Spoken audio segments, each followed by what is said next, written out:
hard in the shop today. Oh, come on, little phone. The gimbal's not cooperating. Get it to cooperate. There we go. Now it's cooperating. Let's get her all lined up so we can have a good live. Okay, here we go. We're going to do the old pipe pack. I got a mess going on because I been working hard on the 55 here, and I got the intake on, and I've been filming it for a video, which will be at a later date. And so we're just done for the day.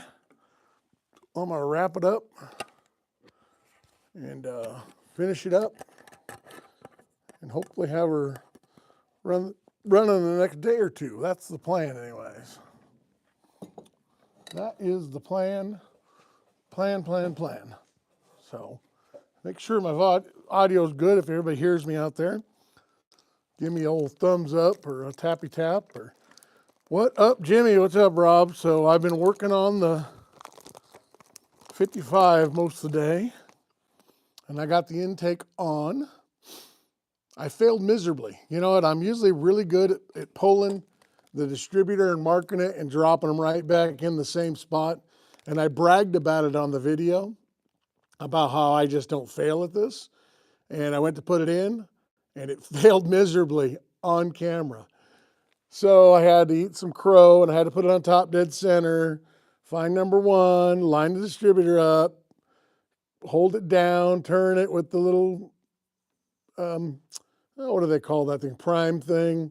Still didn't do it, so I just put the tab on it and turned it until it fell down, and then we were good. So I recovered, but not quite what I intended. Not what I had been bragging about. You know, so I say about 99% of the time I can just drop them back in. I've done them so much. And, well, this was the 1% today. Of course, the camera is on when it's the 1%. It never fails, you know. As soon as you put the camera on, that's when it all turns to crap real quick. So, anyways, we're going to load up some black cherry here and finish up, relax the last little bit here. Love the car. Well, thank you so much, Tyler. I appreciate it. I love it also. It's my 1955 Chevrolet that I'm fixing the intake on. Did a little port matching while I was out. Going to put a little bigger spacer on it. Yeah, you jinxed yourself. I know. And in fact, when I said, oh, I'll just do this, it'll be no problem. Wait, take that back. I'm going to try to get this done. And it fell in. So now all I have to do is fire and retime it. But I was retimed it anyway, so it's not a real big deal. But it did cost me, you know, it takes about a half hour to do it the other way. Otherwise, just drop center bolt it down. So, yes, sir. My grandma used to make race cars and buses. That's quite the gap, race cars and buses. Oh, Grandpa, yeah, I figured Grandpa. So he used to race cars and he raced buses? That's different. That's cool. How cool is that?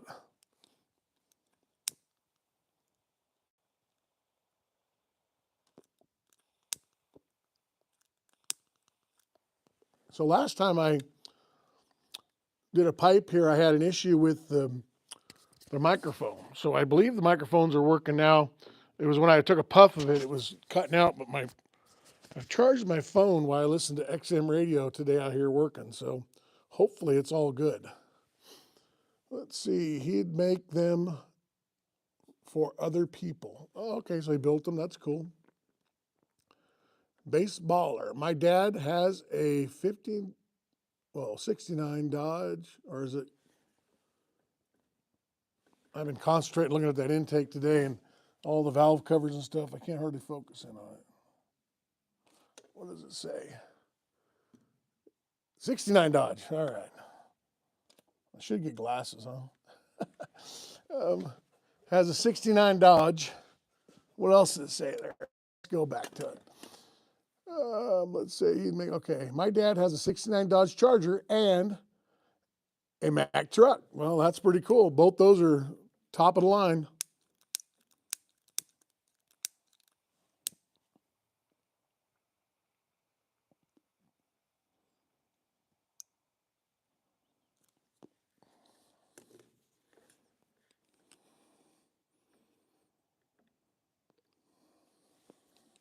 We'll get this pipe lit.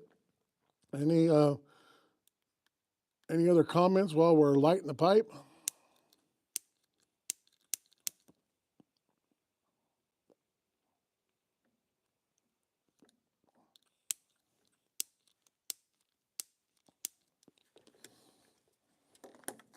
I need to get a real lighter.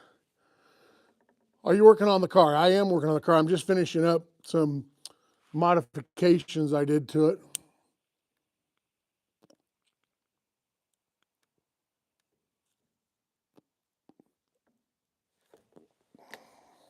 All right, there we go. So what I'm doing is I had a water leak on the intake.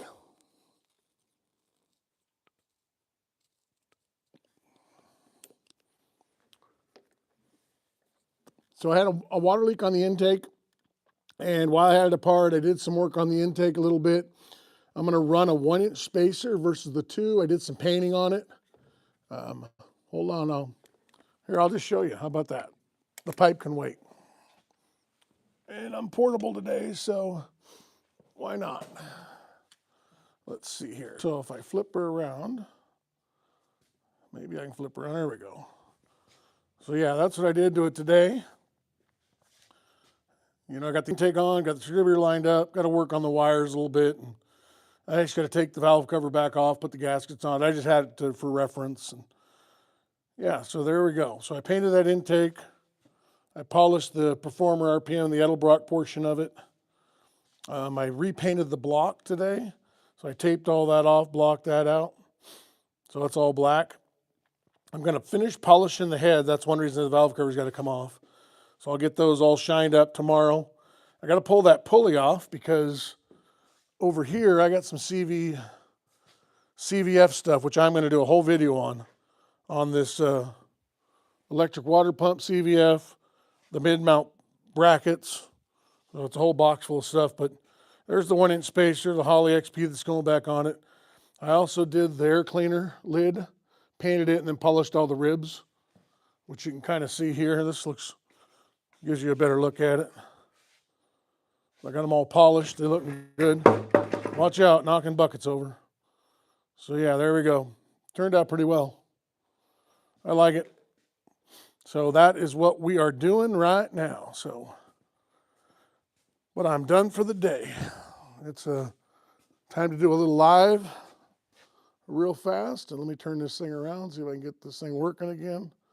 This gimbal I like the camera better, but the gimbal's kind of a pain. There we go. We're back on it. All right. So that's kind of what we got going. Let's see. Okay. Oh, okay. Tyler says, that's nice. Thank you. It's coming along. It was black before, and it looked kind of, I don't know, it's kind of dingy and dumpy looking. Not dumpy, it was just kind of, I don't know, just kind of plain. So that's why I went to the blue. And that's a steel, titanium silver blue is what it is. So it's really bluish. I keep getting the wrong lighter here. So yeah, it looks good. Thanks, Rob. I like it. Oh, this lighter sucks too. Oh, I gotta get this thing lit here.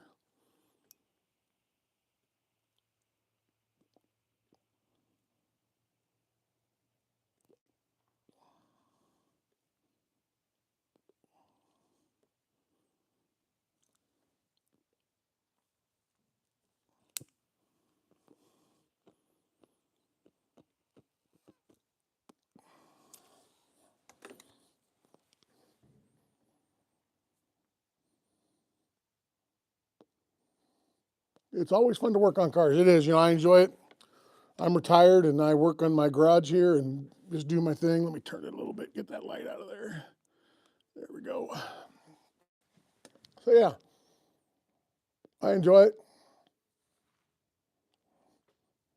Man, I'm having a heck of a time with this thing today. Kind of like my timing on my distributor.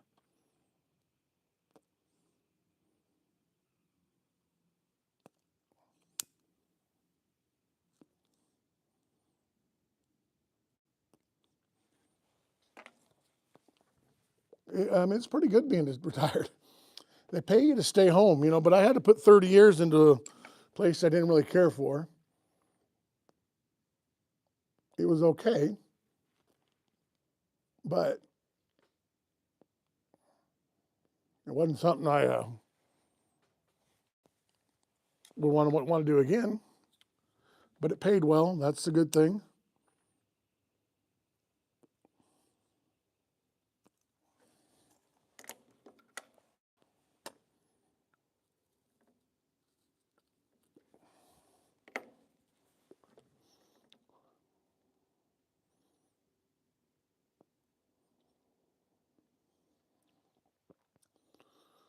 All right, so here we are. Got the pipe lit, burning on top. So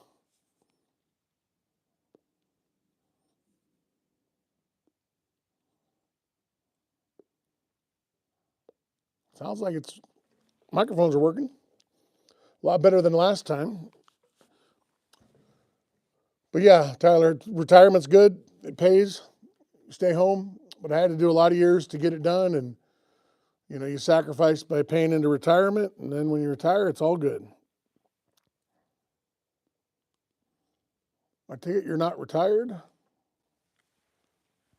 Okay, I'm back. It for some reason it cut me off.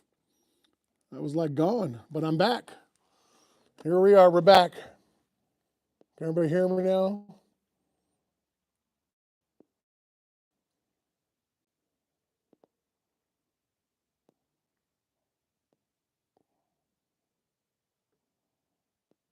All of a sudden, the screen went blank and it said it was interrupted. All right, good. Glad to hear I'm back. I don't know what happened. Just sitting here. Who knows?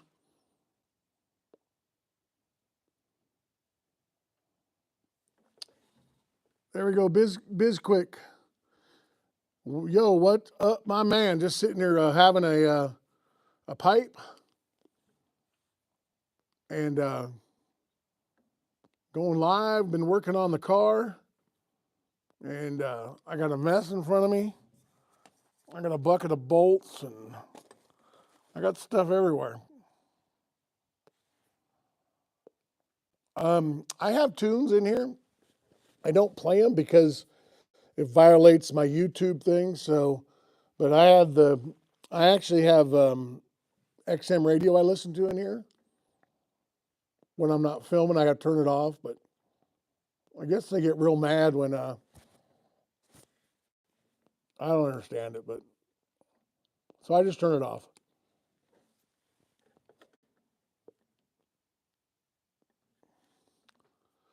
But yeah, it would be nice to have some, even on this live, to have some music in the background and all that good stuff. But yeah, I got a real mess going on. I'm gonna have to clean up probably tomorrow before I start at it again, and still got quite a few things to do. So, what if you get direct permission from the artist? I have no idea. And then Bob says hi. Hey, Bob. What's up? What's up, Bob? Um, yeah, I have no idea if you get directly from the artist. So that would be good if I get direct or get you know how cool would that be?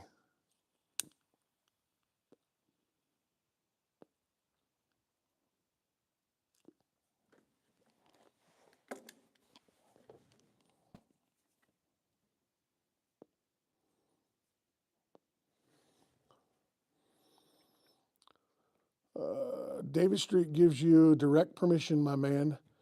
Davis Street. Okay, hold on. I don't know what I did with my pen. I've been writing that stuff down because you can't go back and get it later. Hold on. I will find me my pen. And that was Davis Street.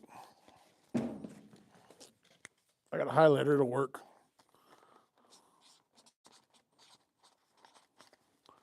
Davis Street. Music. Okay, there we go.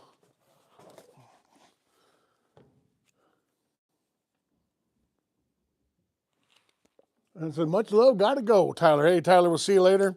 Thanks for joining me on this little quick live here. Appreciate the questions. I'm hearing some kicking around out there. I wonder what's going on. Oh, who knows? But thanks for being here. Tyler, hope you did the like, subscribe, and all that good stuff, and the tap and all that. I appreciate you stopping by, and we'll see you on the next one. Again, thanks for the questions. Anybody else got some questions out there of what's going on? Oh, sounds like chickens are, somebody's mad. They're kicking around out there. So, Bach Chevy boy, that's a 55. It is yep, 55. So, yep, it's 55 210 Del Rey. Doesn't have Del Rey interior anymore. It's been updated over the years, So, yep, it is a 210. Yep. So, hey, don't forget to hit the likes, like Rob said. Thanks, Rob, for reminding me. I forget to say that a lot. So, beautiful car, brother. Thank you, Box Chevy boy. I appreciate it. I love it. It's I got a lot of videos on it. It was my dad's car, who is still with us, and hopefully him and my son are watching right now. They are at the same house. My son's at my dad's house, and hopefully he's watching right now my live, and he's tapping and hitting the heart thing. And, I can hear my dad now saying it's like watching water skiing videos. Nothing like, yep, there he goes. I see the old tap hearts. There you go. Ryder must be watching. Somebody's watching. All right. So he's down there picking up a car for us. We're going to bring back a project. Not a project car. It's a car that I'm going to work on for a buddy of mine. And for a later date, we'll do the videos on it, but it'll be down the road. But yeah, so he's going to pick it up. And that's all I really can tell you at this point about it. But it's going to be a cool project. It's going to be a cool little deal on it. Look forward to doing it. And like I said, he's getting paid to go get it down in California. And he's there right now. Going to be picking it up probably tomorrow. So yeah, it's going to be a good project. Looking forward to it. So I got to get this running first, which is close. It's really close. So intake's on. It's gluing itself down right now. So get the little silicone on it. Distributor's back in it, even though it gave me a fit. Just getting it all kind of, painted and just cleaned up. I repainted the block black today, taped it all off, painted it because it was already black, so I didn't have to really hit a lot of the stuff, just the front of it. I really wanted to do it that titanium silver blue, but it would have been just too much. I had to pull it all out to do it right. I could have done it funky, but so I did the low gloss black and just taped off the front of it. It blends with the back of it. It'll be fine. You'll never even know, but it looks good on the front of it. And then I got the blue painted on, the titanium blue. So, and those look good.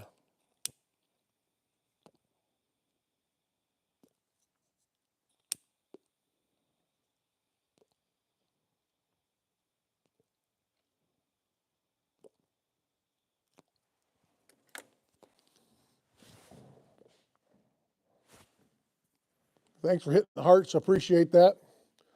All that helps a bunch on my channel. We're trying to get this thing going. I had a short go up almost 30,000 people. It's like 26 or 27,000 yesterday or 2 days ago. It's been going. So things are starting to build. Of course, this pipe's not doing very good. This pipe is kicking my butt. I think I packed it too tight. So.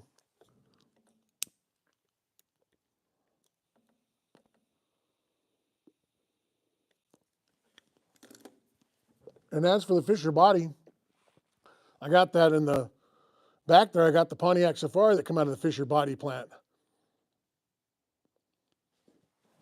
Which if I close the hood, you can probably see it. We'll shut that down there.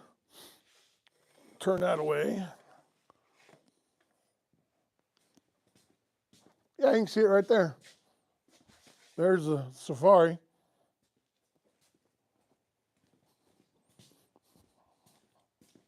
And this is the valve cover. It turned out really good. So, you know, they look good. Got them all polished up and did that titanium silver on it. And then, you know, the polished aluminum on it's real faint now because of the color. You know, when they're black, that stands out real well, but with it like this, it doesn't stand out so much. Kind of cool. I like it. So, set it over here. And we're going to jump up spacers. So, the car originally had this spacer on it, the thin one. We're going to go to that one. So, a little bit more. Should be good. I could double them up like that, go a lot. I'd have to get new studs, though. But yeah, that's what we're up to. Wyatt, cool. What's up, Wyatt? How are you? Glad you could join us here on a beautiful evening here in north central Idaho. Turned out to be pretty nice here. Who makes a cherry pipe tobacco? It is, this one is called, oh man, I can't even pronounce that. Paladin. Paladin tobacco. And this one's a black cherry. You know, Rob, I'm brand new to this stuff, so I don't know which is the best. I've been watching that Pipe Cottage guy, that guy you sent me today, and his accent just kills me. Ever smoke shisha? No, I don't even know what shisha is. But I've never smoked it. I'm brand new to this, so that's why I keep lighting it. And I'm burning it probably a little hotter than I should. If I keep it going.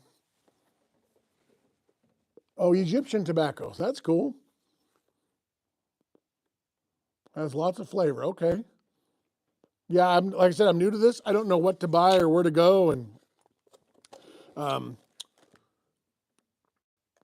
my guy Vance there in town, he kind of hooked me up with what he thought was pretty good. And so we're just trying it from there and moving on. And I currently have two different pipes. I have this one. And that one I smoked the vanilla in. It's kind of a smaller bowl. And then I have this one I do the black cherry. And they say they ghost. They say they don't. I don't know. Probably don't. But for now, I'm going to keep them separate. For now. Man, it went out again. I think I overpacked it. So let's get her going and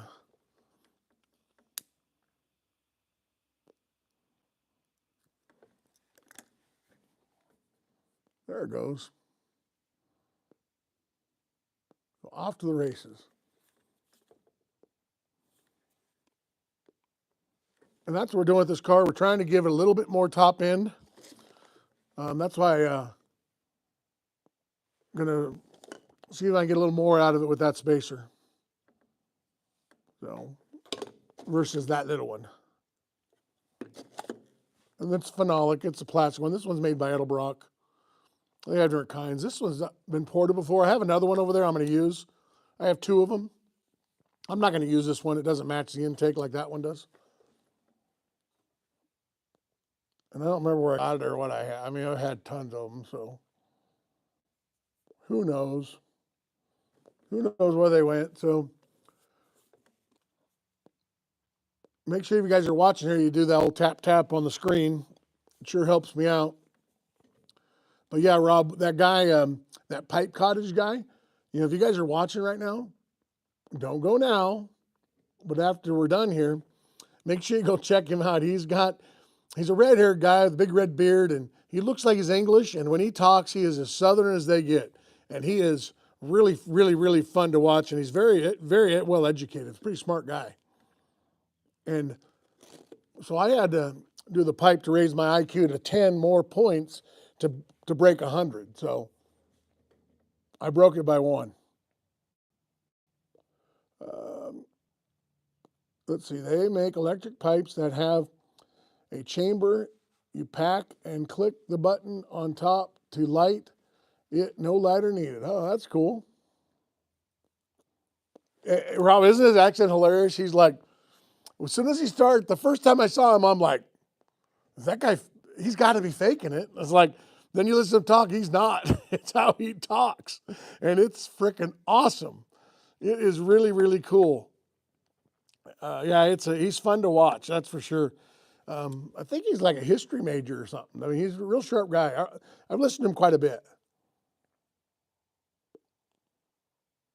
But he knows about pipes, that's for sure.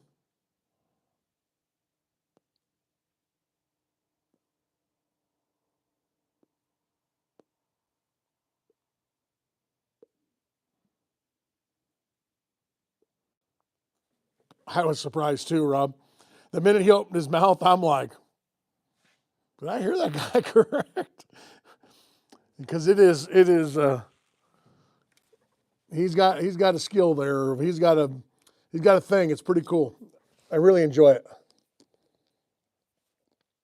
Maybe he's watching. And it's funny, I read some of his comments, some of the things he writes. And when I read it with his accent in my brain as I'm reading it. It makes me laugh. I'm like, I'm reading it. He's not reading it. He just wrote it. But yeah, he's a character. And he's, like I said, he's a sharp guy on top of all of that.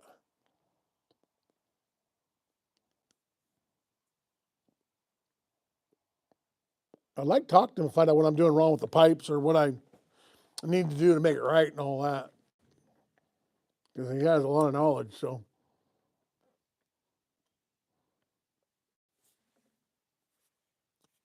But I have learned now, nope, those are not weld wheels. Those are Kraegers. There were Bob Glidden Kraegers.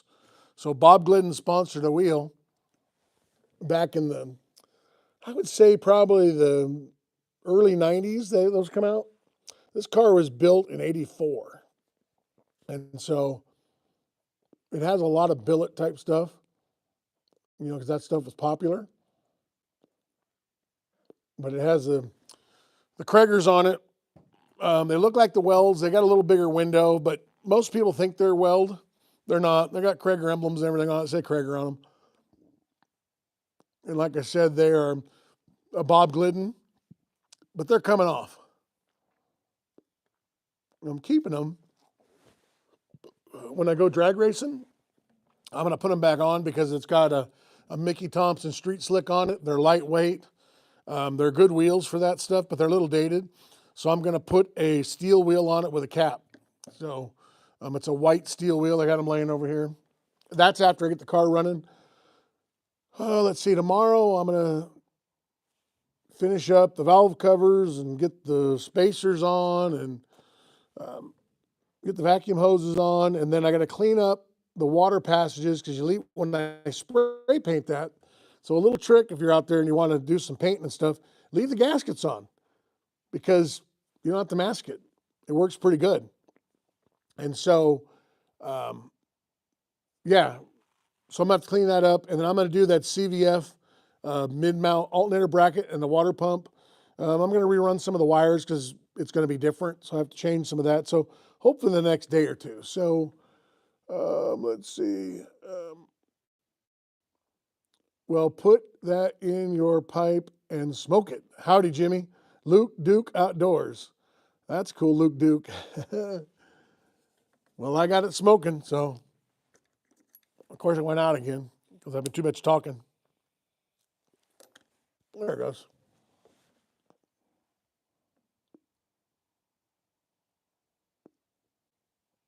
Oh, that's cool. Alex says, I bought some parts off Billy Glidden back in the day. Yeah, that's cool. Yeah, Bob Glynn's son. Yep. Got a 454. Jeremiah Reed got a 454. I don't have a 454. This car has a 383 stroker in it with a set of ported Edelbrock aluminum heads. It's got the Performer RPM manifold that we just got done porting a little bit, and it's a fast car for what it is for a street car. Everybody's got a fast car, but this car is actually pretty quick. It runs out real well. Trying to get a little more top end out of it to keep it in the 11s. So it had a little spacer on it with the divider in the plenum. We're going to put the big spacer on it. We're going to see if we can up the RPM range a little bit to it and have it run out on top a little bit more. What does it run? Low 12s, high 11s. It really shines in 60 foot. It's a 1.6 60 foot car. It sticks like glue with the Caltrax on it and the 275 60 15 Mickey Thompsons in the rear. With the 4500 stall and the 411s, it comes out of the hole pretty hard. It comes out really hard for what it runs. It embarrasses most people. The guys that do run around this, they only run around it about halfway down. They don't run around it for the first 60, 80 feet, 100 feet. This thing's a bullet out of the hole. It hits hard. It sticks hard, doesn't do a big burnout. It runs, but it doesn't lay down on top. It just doesn't have a lot on top. So we're hoping to get the RPM up a little bit. I was going to do the Victor Jr. Intake, but after just so much talk and studying and just looking into it all, I'm not going to get any more out of it really with the Victor Jr. If I put a little bit bigger spacer on it, probably be my best bet. I'll still have tons of low end because it's fun to drive. A car that hooks this hard and pulls this hard is really fun on the street. It's kind of a terror with the 411s and the 4500 stall. It definitely comes right into it. I mean, when you stab it, you better be holding on because it goes right now. But it does. It's kind of topped out pretty much at the end. Probably should have had a little taller gear in it maybe for what it is. I don't know. It is what it is. It's a fun car no matter what it does. So, and there's always somebody faster. So, building some Luke Duke Outdoors, building some third-gen Camaros, chromoly A-arms. The third-gen Camaros are cool. I've had a couple of them, so I really like them. They're cool cars. What's your thoughts on the new cars and their planned obsolescence, Trevor, where it fades out, where it breaks over time? I have a hard time pronouncing it, but I know what you're talking about. Kind of like what they do with light bulbs. They don't make them last forever because they could, but they don't. It's fine. It is what it is. It's a business thing. I don't want a new car that long anyways. I'd rather have another car. So they don't make cars like this anymore for the most part. Yeah, the Corvette's kind of cool, and some of them Chrysler products are pretty neat. And Toyota has a couple little things. So, I don't really care if they make it so it's doesn't last forever anymore. As long as it lasts a couple 100,000 miles, I'm good because I'd be ready to get another car. So, Wingnut 68 Camaro, or Nova, 68 Nova. It's time to get working on the Safari. I know the Safari back there is needing some love, but this thing had a water leak, and we got car shows coming up, and we got cruise nights and cars and coffee, and I gotta get it to the drag strip, and so this car was running until I pulled it out to wash it, get it ready. It had a freaking water leak, so I can't just pull it, put an intake, put a gasket back on and put it back down. That's just not how I do things. I pull it, and then I debate about it for a week about what I want to do, and then I screw with it, and I mess with it, and I change it, and finally I just put my foot down to myself, and that little voice in the back of my head says, get that thing together. So intake went on today. I'll finish it up the next day or so, and then it'll be ready to go. Then off to other things. So the Safari is definitely needs to. Safari honestly is going to be this winter, so it's probably not going to get going this summer. So let's see, Trevor. Yes, okay. I'm putting a 50 Mustang engine and a 54 Ford. Oh, 5.0, not 50. 5.0, yeah. That'd be cool. Jeremiah, that's cool. Matching a Ford to a Ford is kind of fun these days. Parts are available now. When I was a kid, if you had a Ford, you're in trouble because you couldn't get anything for it, but anything but a Chevy. So, but now everything's available. That's kind of cool. My buddy of mine has a Ford, a 54 Ford. It's on my YouTube channel. I did a whole big video on it, and it's a black one. It has the last year of the flathead, and its truck darn near perfect.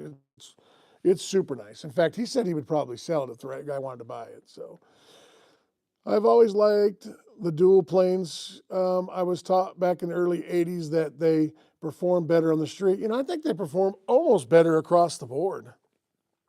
I mean, if you get full on drag cars, yeah, if you look at just all the dynos and all the stuff, if you're just a single drag car and it's only going to hit, $5,000, 5,500, and it's going to sit at 65.7, back to 5.7, but then the single plane will work pretty well. But the dual plane, they virtually produce the same power. In fact, most of them produce a little more torque. So yeah, they're probably a better option. And this is a dual purpose car. This car is just a fun car. So no reason to actually go with the single, even though when I pulled it, I was buying the Edelbrock, the Victor Jr., but I saved myself $400. So I've always liked, okay, let's see here. Then Elder Long Showing. Where do you usually get your parts? A lot of different places. The Napa in Lewiston, Idaho is a good one for me. Those guys are great in there. I got a local hometown guys. They're good too. Online, I'm a Summit guy, 1-800-230-3030.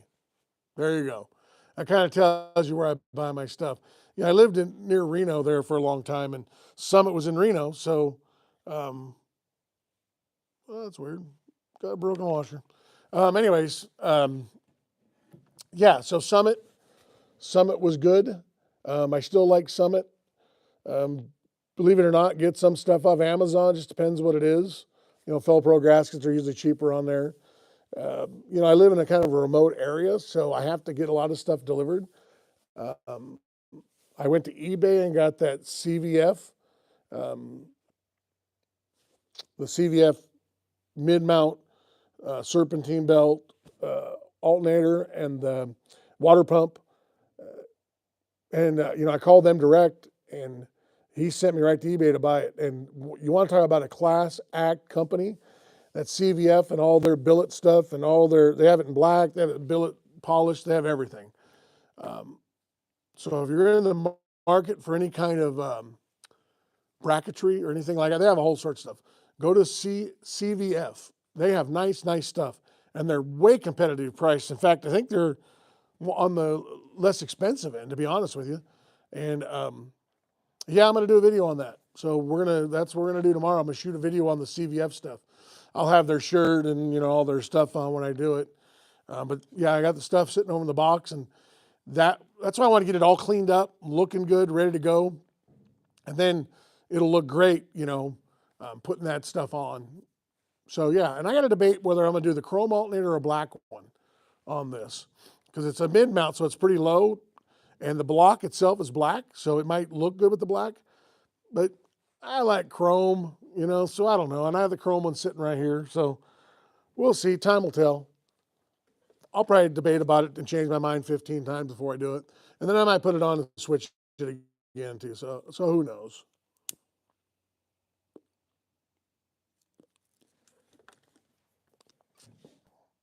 I got to pop up and close the door. So stick with me because it's cold out there. All of a sudden the sun went down and the cold came in. And so we got to close that bad boy because it'll get cool in here pretty quick, even though it's insulated and got a heater and all that. I needed to close the door because it was getting kind of cool. So again, make sure you guys give the thumbs up thing on here and the tap on the screen and all that. Rob Summit, love my Summit card. Wife, not so much. Yeah, no, I get that. My wife's probably watching and hears me say Summit, and she had a little convulsion in there or something. So, because I know the number, 1-800-230-3030. I don't even have to look it up. 1-800-230-3030. Summit's always been good to me. You know, they've always taken care of me. They're priced competitively. They usually have everything. Yeah, at the end of the day, I like Summit. I've had Jags and I've had Speedway motors. In fact, I got a couple things from Speedway and they were good too. So I don't really have a rub with anybody. They're all good. So I just happen to like Summit at this point. The guys in Napa and Lewiston, Idaho have been real helpful. I haven't been in there in a few weeks, and I'm going to go in there and take my camera and do a film for a video because they're real cool. They're always on these lives, and they comment on all my videos and stuff, and I really appreciate that, you know, and appreciate you guys all taking care of me and doing that. And Rob, especially you, you know, everything you've done for me. I appreciate it, that's for sure. So, and then if Ryder's watching, don't forget to get a hold of Donnie to get my pipes, because I got a pipe collection. In fact, I'm going to have to text him and say, hey, you're in town. So I think you have Donnie's number. So, yeah, let me know.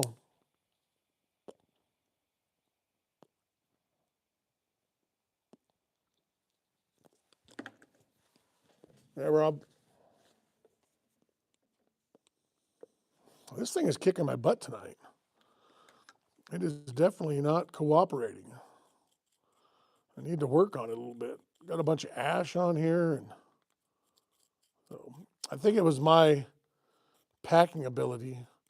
You know, I'm still new at this. So, yeah, I'm putting a pick in there, and it's definitely tight. So,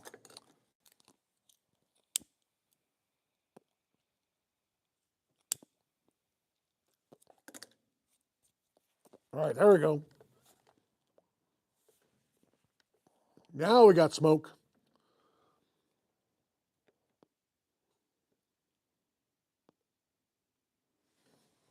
All right, that's getting it kind of hot. So that's what I was told is you got to just kind of sip on them, and then keep them kind of idling.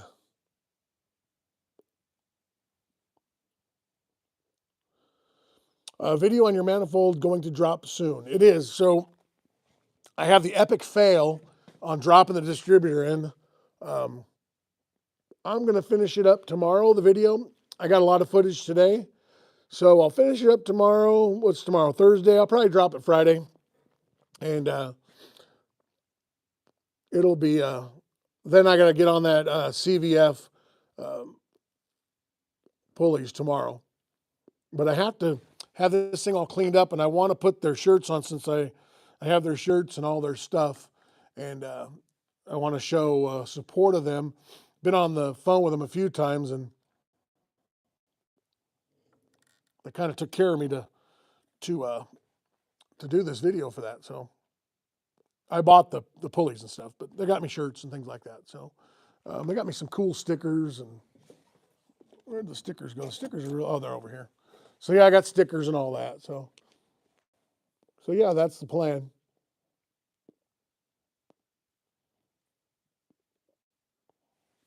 And I've been doing some shorts to keep this, you know, momentum going. And that one short that I did with me painting the valve covers. So great story. So, you know, so a lot of you guys don't know, I just kind of fooled around, did a video.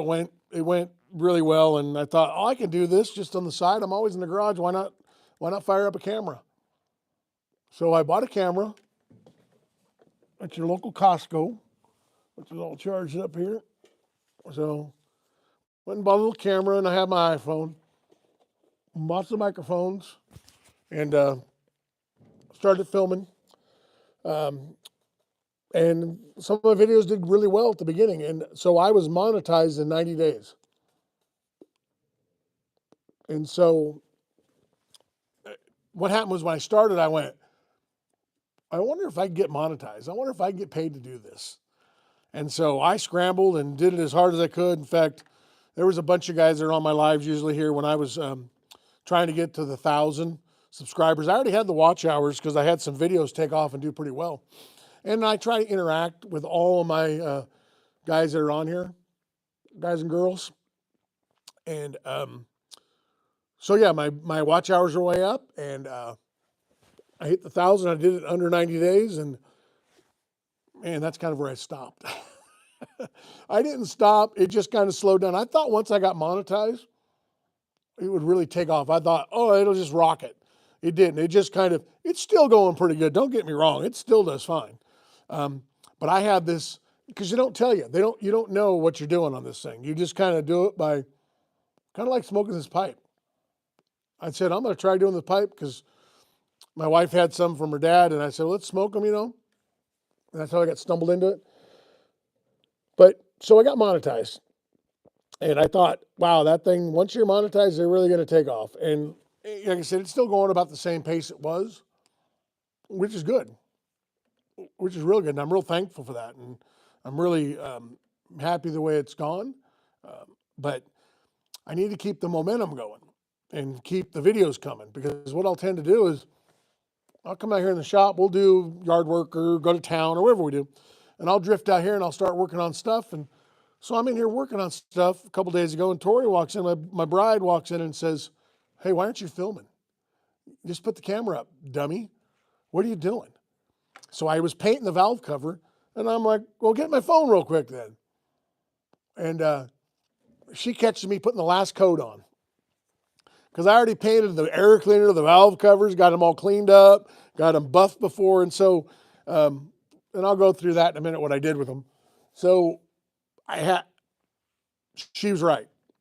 And so she says, you need to come on now, if you're going to do this and you want to keep it going, you need to film everything you do. Some things will hit, some things won't. You're not doing it for all that. You're doing it because you're documenting what you do. And some things may hit a year from now. You got to put it down. And so I said, yes, dear. And then so she filmed it, and I went right into the house with it. And that evening I go, well, I'll post it right now. It doesn't matter time. What does it matter? So I throw it on there, and it blows up. I mean, it went like it went about $5,000 the first hour. And I'm like, holy smokes. As of last night, it kind of slowed down at like just under 27,000 views on my short. And every time I see her, she goes, yeah, you can thank me for that. So thank you. I know you're watching. She gets the big salad.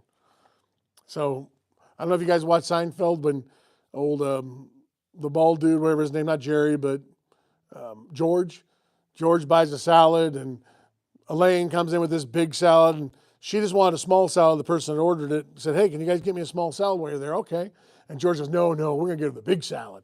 They get the big salad. And when they get there, Elaine hands the lady the salad. And of course, oh, thank you for getting me the salad. All excited, got him the salad, and you got me the big salad. Oh, the big salad. And she didn't go, George did.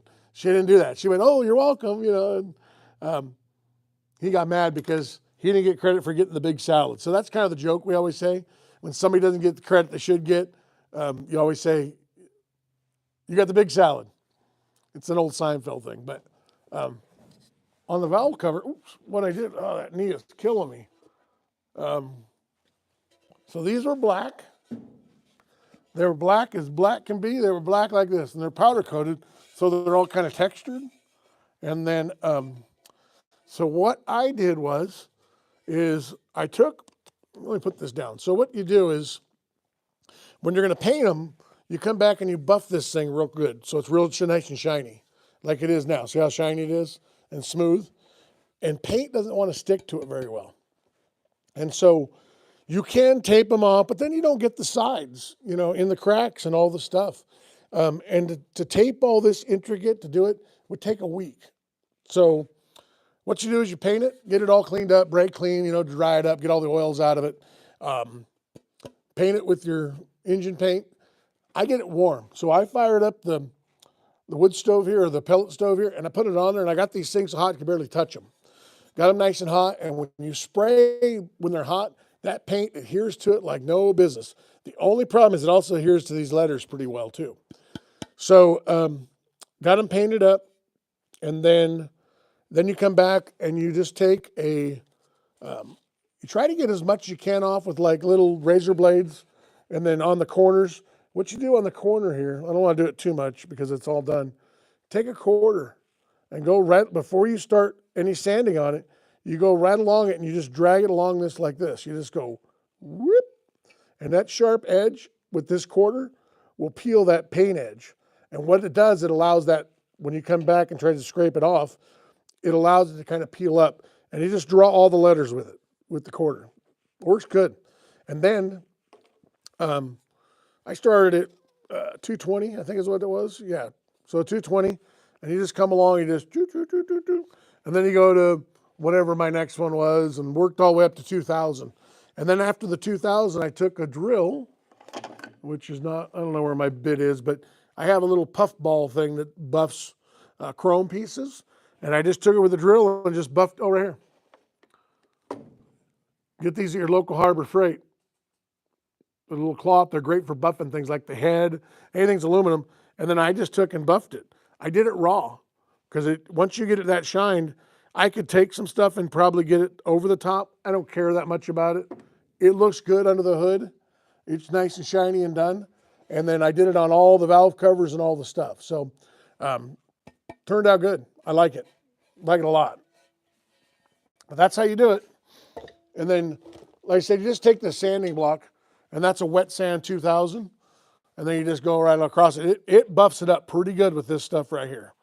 So that's a pretty good deal. And I did the air cleaner too. Let me get that.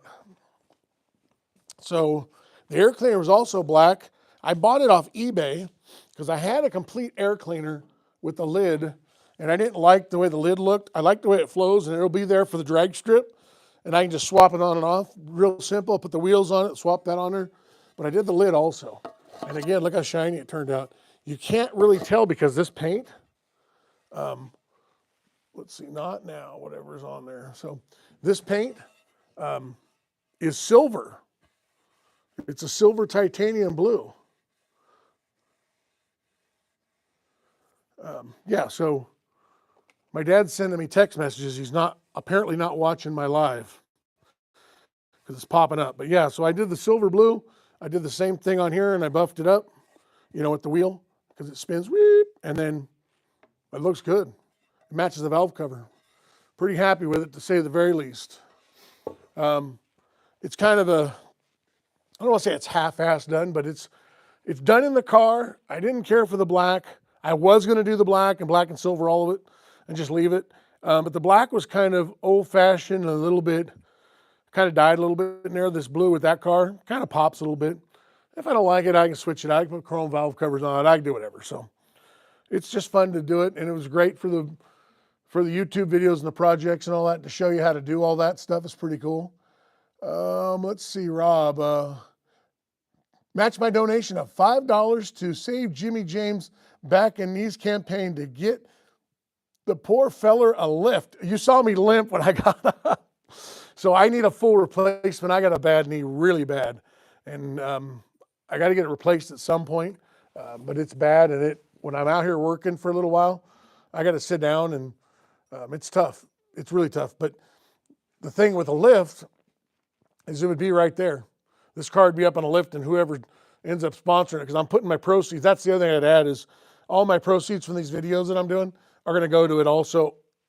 Of course, hopefully somebody sponsors it, and then I can just buy more stuff with it, buy lights for it, or whatever we need to do. So that's the plan. And so Rob has put $5 towards it because he's tired of seeing me limp around and,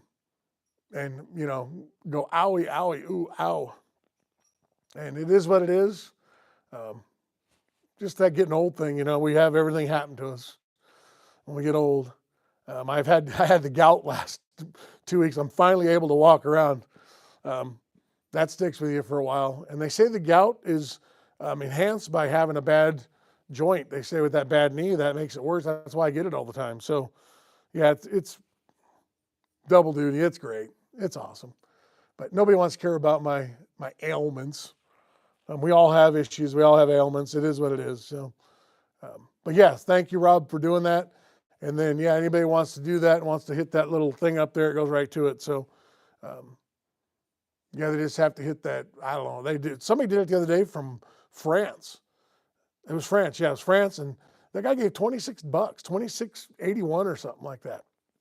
It was pretty cool. We were doing a live, and all of a sudden I go blink, and he gets it's like a super chat thing. So, and that'll go towards the lift, or, whatever ends up with whatever ends up with that. So kind of cool, kind of fun. Yeah, that's my latest goal is get a lift here. I got the monetized. Now I got to do the next step with the lift, and we'll just keep growing and keep interacting with people and keep doing these videos. And if you have any questions, or I'll be more than glad to respond. And then suggestions, if you have any comments, videos you want me to do, things you want me to show. I know I got to get that Safari going. That's why I did what I did, because I sold that wagon of mine that I had for a long time. It's kind of a popular car, and never thought I'd really get rid of it. But a lot of it's to fund all this projects for this. In fact, all of it's to fund these projects. Every bit of it's going back to it. So that way I don't have to dip into the food money, top ramen and a new carburetor. I mean, it sounds pretty fair to me, but yeah, so that's where we're at with a lot of that stuff. But anyways, and then I took up this pipe smoking. That's another thing would happen to us. My wife's father had a pipe collection, and we decided one day we're gonna try to smoke it, and we did. And we went to the Indian reservation and bought tobacco. Not the place to buy it, I can tell you that right now. Hey, they're great people, and I really like them, and they're into the peace pipe and the smoking stuff, and they kind of there's a reason why they do that, and I really admire them for it. The stuff they smoke, oh my gosh, they're tougher than me. That stuff will mess you up good. So that's where we're at. What vehicle do you have now? So I have right behind me, and then Lisa, how are you? Lisa asked, what vehicle do you have now? I have the 55 Chevy. I have that Pontiac Safari over there. And then outside I have a 52 Chevy named Doug. And then I have a 60 Chevy Apache 30 that is going to be a drink truck with taps on it. I got to squeeze a couple of these things in because the tap truck has to go. Not go away, but get done. And when my son from Falls Fabrication gets back next week, he's going to weld up some of the parts that I needed welded before I can start mounting the taps. The truck runs. It had a fuel leak from the fuel pump. I got a fuel pump over there. That's an easy swap. It'll just be in and out, and I won't try to port match the fuel pump. It's a 60 Chevy with a 283 in it, so with a lot of miles on it. It runs great. But yeah, it'll just be pull the two bolts, push the little rod up there, slide that thing in there, and bolt it back up and hook the lines up to it. But it runs. It just drips a little gas once in a while. And then I have a seat cover for it.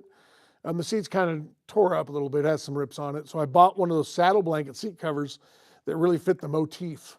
And then I'm going to put a gun rack in it. And then I got the 4 taps on it. We've actually entered into a contest with a company called Cold Break, the people I bought all of the equipment from. In fact, I'll show you their sign. Oh, golly. Oh. Oof. Ooh, I'm stiff. That knee is barking. Yeah, Cold Break. So on their YouTube, not mine. I mean, I have some stuff on there about it, but on their YouTube, you go to their YouTube channel and look at all the videos.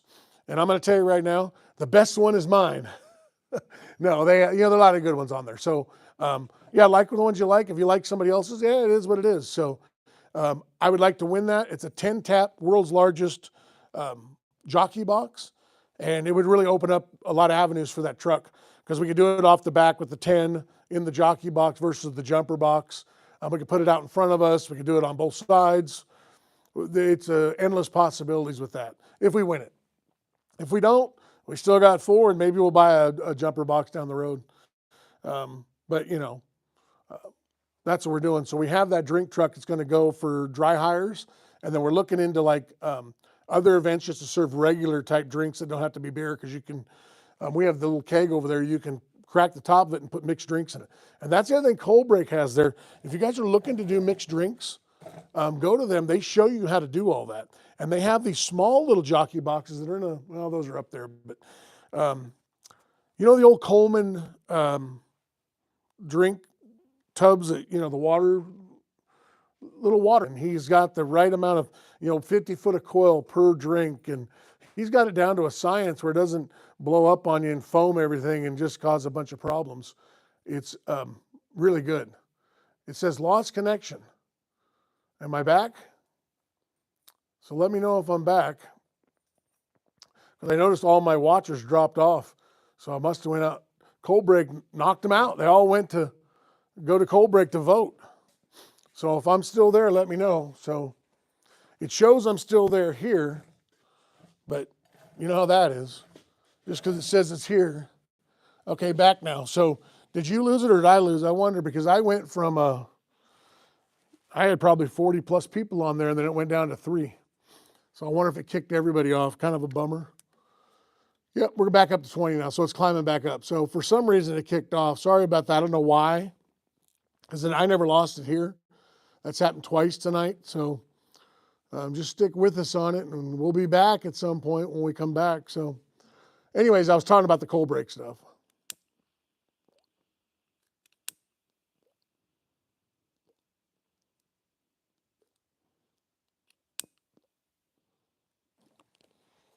So while everybody's coming back, I'll relight.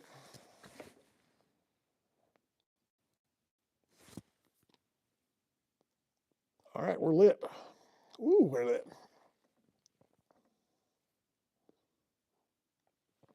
Yeah, it's burning good now. Oh, man.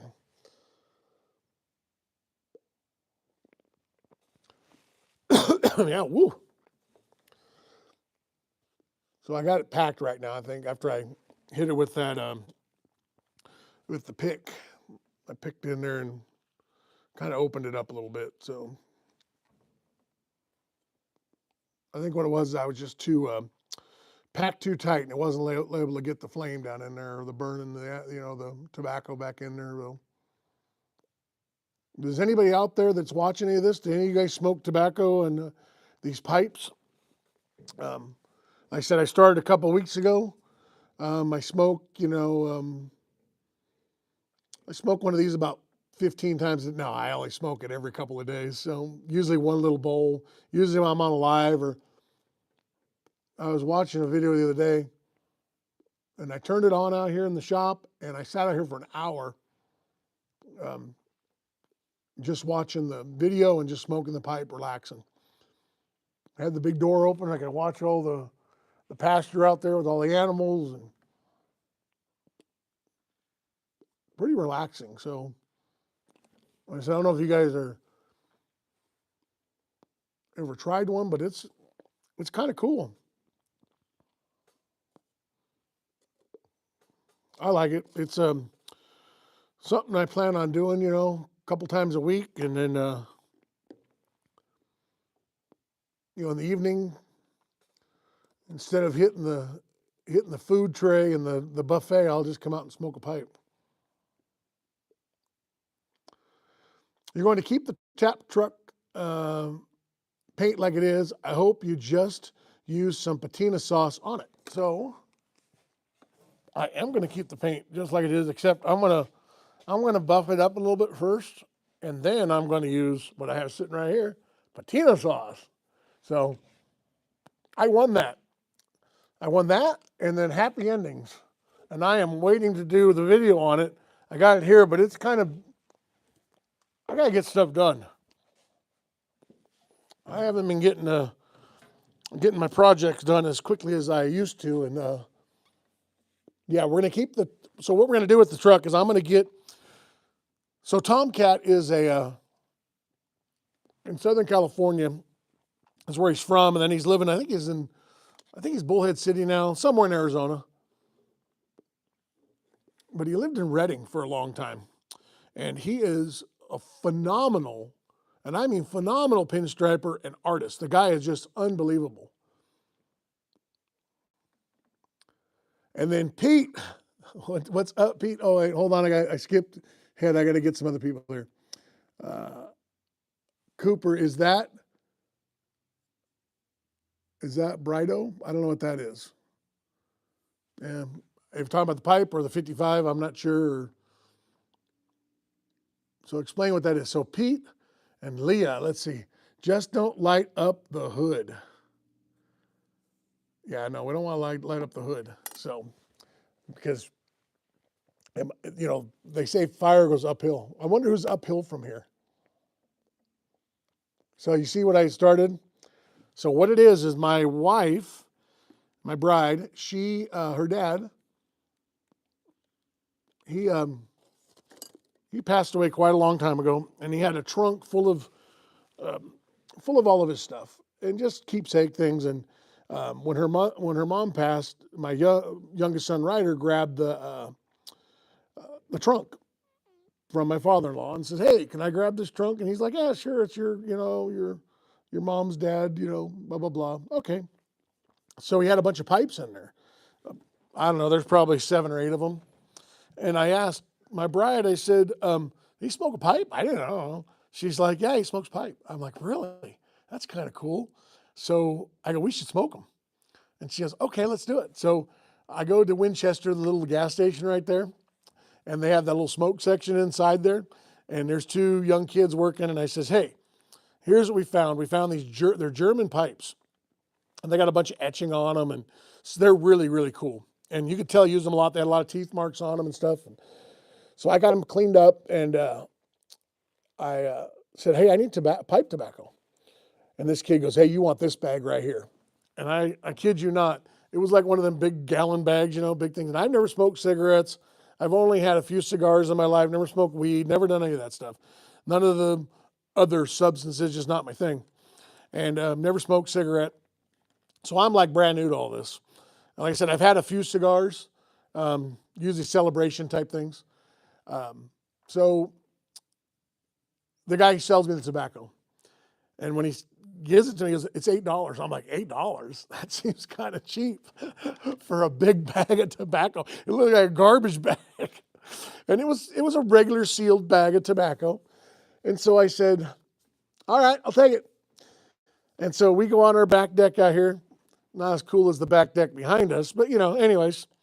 So we go on our little deck out here and get in we have some new furniture out there, and we sit on it, and we light them up and stuff it in there. And I watched a couple YouTube videos, and they're like, "I just light it up." I didn't watch them too heavily, but so we smoked them, and we put a couple in, we smoked all the pipes.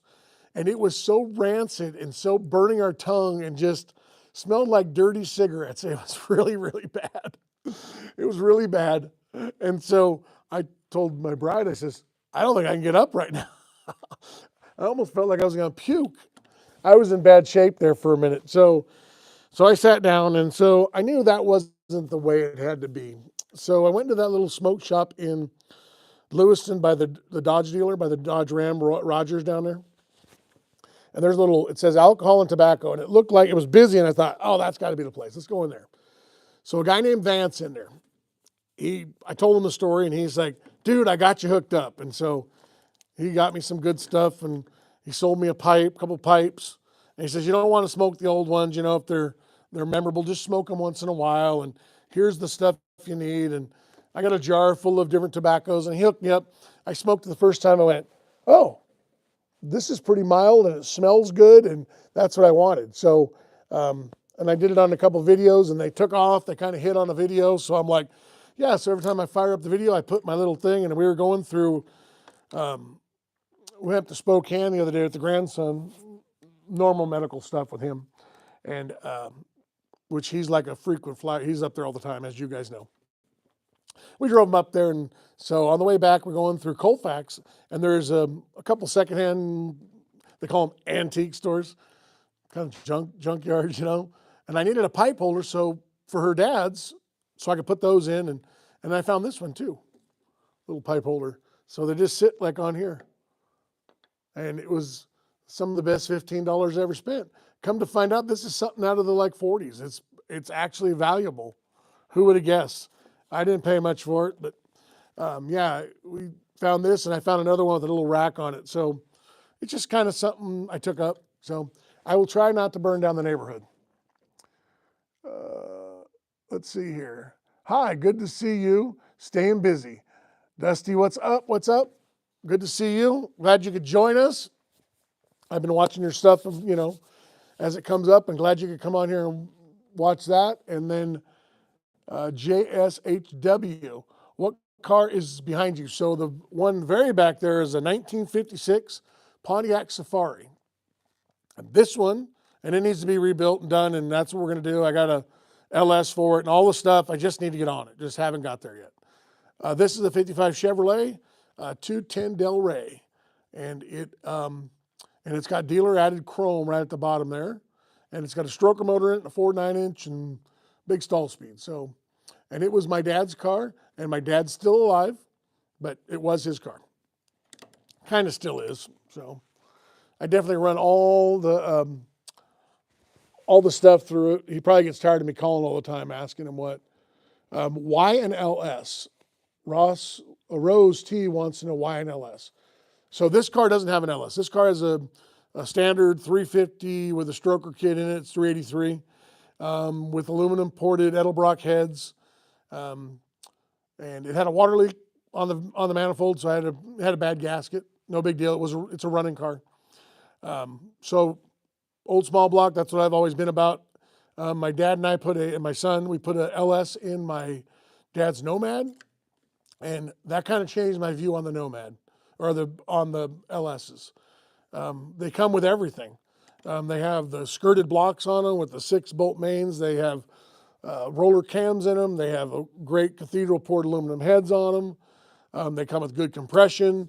You can run the injection. You can run a carburetor, which we run a carburetor on my dad's Nomad, which looked good. That's why they're far superior than this in every single way. Are they ugly? Yeah, they're kind of ugly, but you put a carburetor on it. I'll tell you what, that one my dad has is you hit it, you fire it, it runs, it drives, and you open the hood, and it's impressive. The way we did the red valve covers on it with all aluminum, polish all the aluminum on the motor, put a single plane on it. It's pretty striking looking. It's a good looking car. Let's say nice. The LS is overrated. Second gen make all the power you want. Well, that may be true. I don't know that it's overrated. You can buy a full roller motor for $500, so a good one. I don't know that they're overrated at all. They're better in every single way. They're not as cool. Put a big small block in it. Now I'm gonna get a 6.0. So, yeah, not gonna convince me different. I do have I'm a small block guy, but you know those LS are hard to beat. They're better than in every way. Arguably the looks. They're not as nice looking as a standard old small block. They're not. Can you make them look pretty good? That Nomad of his freaking is a head turner. You open up that hood and you got a carburetor out and air cleaner and, you know, the different painted colored carb and all that, you know. Yeah, that's why they're so popular. I mean, you can get into an LS. I mean, to build, you said a 434-inch small block, you know, you're going to be in that thing 10 grand. And sorry to say, but a $500 LS with a cam in it and a couple little goodies on it is going to run right with that thing. So, and if you put a turbo on it, an eBay turbo, you're going to put 1,000 horsepower out. So, and not have to do anything except gap the rings. They're pretty stout. They're stout in every way. Are they as cool? I mean, that's, you know, maybe not. That's a fair argument there, but the rest of it, yeah, I mean, that's why everybody's doing the LSs. I mean, they're just so much more bang for the buck. But, you know, everybody has an opinion on it, and I think that's awesome, and I appreciate you have a difference of opinion. That's cool. From someone who doesn't know anything, they are fine. Cam intake, T-body headers, 500 horsepower. Okay, I don't know anything, so that's fine. You know, to each his own. You know, I don't know much. I got one right here I know about. So, and that doesn't have an LS in it, but yeah, I mean you can say that. So, you put a turbo on there, 1,000 horsepower, and you don't have to do nothing to them. So, yeah, and 500 horsepower for a 500 horsepower. You know what kind of money's in that for 500 horsepower? A lot. The heads have been ported, something fierce. I mean, if you buy roller cam in them, if you deck the block, if you do, you know, the 15 thousandths gasket, so you get good quench. You put a good crank in it. You put a set of, you know, good rods in it. Yeah, you're going to be $5 grand pretty quick right here for 500 horse. And you're almost 400 cubic inches versus 5.3 that you just bought at a junkyard. So there's an argument for it. There's no doubt about it. And it's all what you like. And like I said, Ross, I appreciate that you think that's a better way to go. And yeah, that's cool. I have no problem. I mean, I own a small block, so, and I'm pretty proud of that thing. So there's no ifs, ands, or buts about it. I mean, I even have the valve cover right here that I've been working on. So yeah, I own an original small block. So, you know, it's definitely a platform I'm well aware of. I've had every kind of small block you could think of over the years. And let's see here. The LT platform is overlooked and very good to work with. So I don't know much about the LT platform at all. I would be talking out my other side because I have no clue. So I know a lot of these jet boat guys around the LT stuff. And if you're talking like earlier LTs, I'm thinking you're talking the newer ones. And I actually put a kind of a first thing I did, well, not first thing, I've done a lot of stuff, but I really wanted a fuel injected motor in an old truck. It was kind of right around 1998, 99, somewhere in there. And so I love the LT1. I had a convertible Camaro with an SS convertible with an SLP package. The car run in the 13s, and I drove it to work. And I really liked that. So yeah, the LT, I got you, yeah, the 92 to 96. Yep, so I had a 96 SS Camaro, and I really liked that a lot.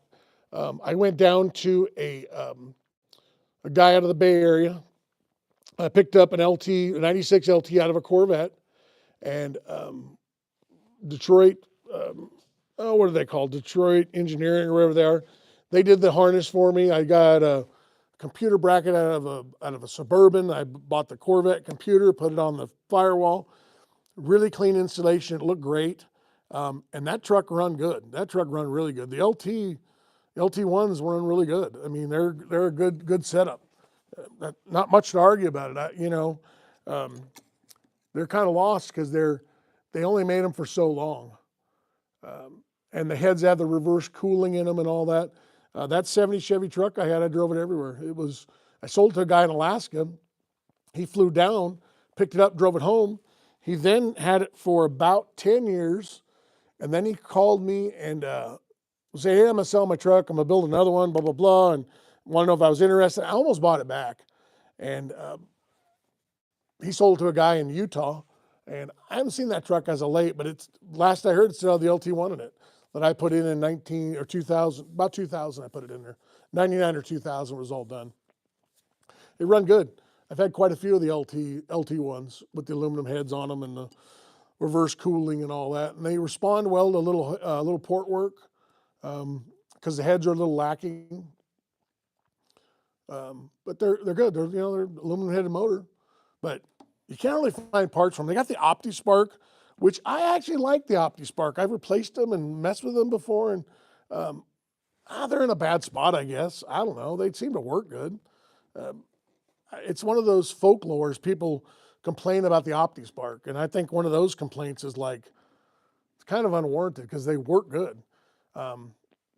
Yeah, they put it over the water neck or the water, but if you don't have a water leak, you're not gonna have a problem. And a lot of times I don't have water leaks out the front like that, leaking into the OptiSpark. And if you still have your little gaskets on it and it's sealed, it's a sealed unit, put a breather in them. They make a breather for those OptiSparks that they don't build up moisture in them. And yeah, you can do a few little things on them and they work good. They work really good. Do I think they're as good as an LS? I don't. I think you get a lot more for an LS for pennies on the dollar. I have one sitting right over here. It's $500. Aluminum headed, good pistons, going to last a long time. It's got the six bolt mains in it. It's got a full roller cam in it. $500. So again, it's each his own. It really is. There was a time I didn't like, some of the Ford motors or some of the Volkswagens, and I've kind of learned to appreciate them all over the time. I actually switched from a small block guy as a kid to big blocks. I was into big block Chevys. In fact, when that ZZ502 came out, I bought one and put in El Camino, and it run good. It was a tire burning machine. It had probably a lot more horsepower and torque than this thing. This thing would eat it for lunch. It was a tire burner. It run 60 foot times for 2 seconds. It was terrible, but it ran 117 in the quarter in a 3,700 pound car. It moved out. It definitely was. It was. If I would have put slicks on it and fixed some of the traction issues, that car was the lowest 11-second car because it run 117 all the time, but only run 1240s because it run 2 seconds, 60 foot times. But it was fun 2 seconds. It was burning the crap out of the tires. Couldn't hurt to hook it up. It had so much power. And then what I did with that was I bought it as a crate, but it was a disassembled crate motor. Come with the carburetor, all the way to oil pan, come with everything. But it was all in boxes. The short block was built. I bought it out of Nebraska. And the guy shipped it to me from Nebraska, the GM dealer. And they were hard to come by when they first come out. You couldn't hardly buy them. And I found this one, and it was a little less money because of what it was. And I had the skills to do it.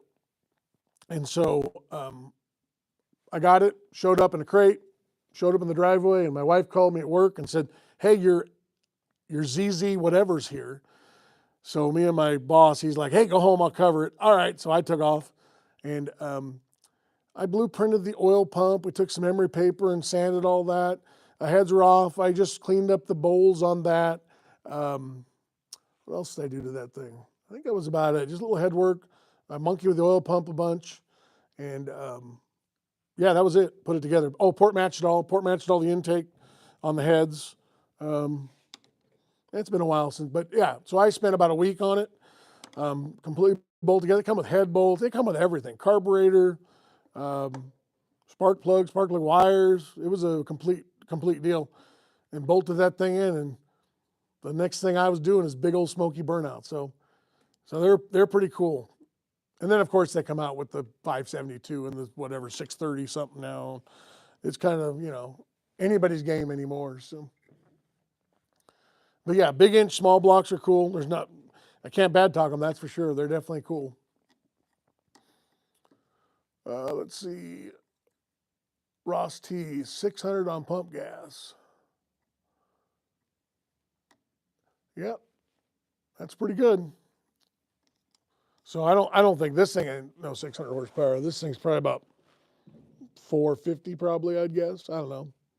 It's 11-second car, but it does have lots of traction, and it has a 1.660 foot time, so it's kind of hard to beat 60 foot.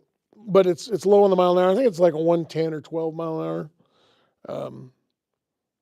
Yeah, it's it needs a little bit of oomph. That's why we're going to lift it because it has a dual plane on it. It has the Performer RPM on it. And I was going to put a Victor Jr. on there. And after a lot of the research and talking to people, and that Richard Holdner, I was on one of his lives chatting to him about it. And he's like, hey, go with a 1-inch spacer. You don't need if it's a street car and you're not, dedicated drag car, yeah, just keep the dual plane, do this. You're going to have more torque with it, and you're only going to give up about 8 horsepower. And he says, I'm probably going to shift it up, the RPM a little bit, and gain a few on top, lose a few little torque down the bottom.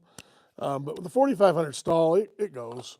It had this little tiny one on there, but I'm going to go to the 1-inch, and we'll see what it does. They have a dimpled one now. It's $150, and they say it gives them up to like 18 horsepower more. That's on a big inch motor they're doing them on.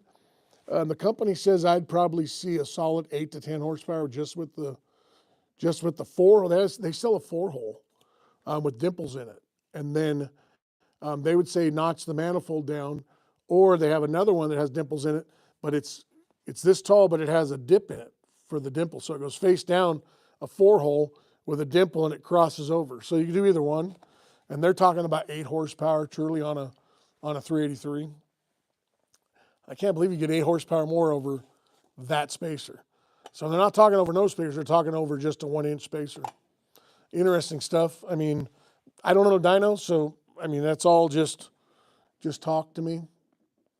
But if it was able to get, you could probably feel about 8 horsepower, barely feel it, but you could probably, you'd see it at the drag strip a little bit, especially if you get a little bit more on top, where this car is lacking on top end.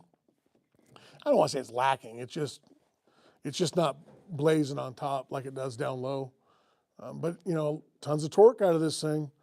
It definitely pulls hard, and with the 411s and the the Mickey Thompsons and all that. It runs pretty good. It runs out really well. And, you know, like my dad said, he's like, well, so what? The car's still fun. It's still fun to jump on it and frickin' slam you in the back of the seat. It's all, you know, it's not going to change any of that. So, and he's right. He goes, it's just a number on a piece of paper. And in this day and age, there's always somebody faster, bigger, badder, stronger.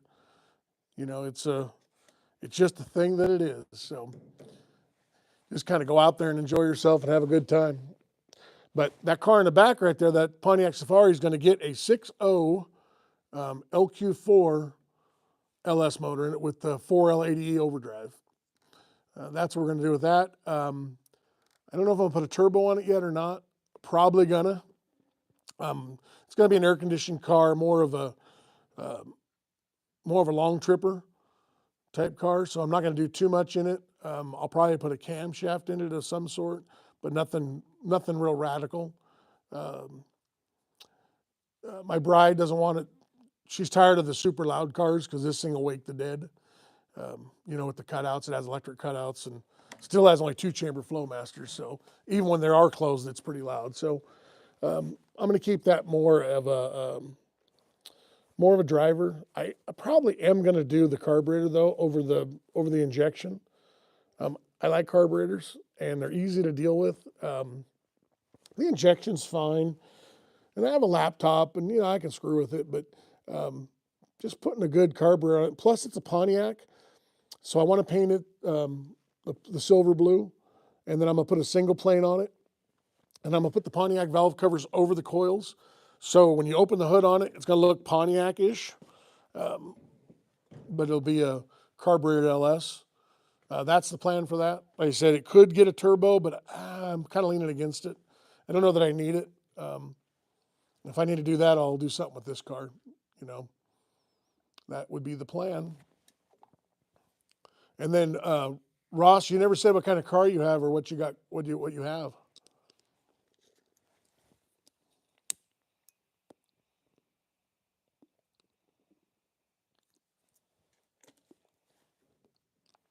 My pipe went out. Big Block Kings. Hey, buddy, what's up? What's up? We're just having a debate about LT1s and LSs and small blocks and big block, all that stuff. So it was a good one. I like that stuff. I'm thinking Big Block King. Well, I know because I've seen your stuff. We know your vote is.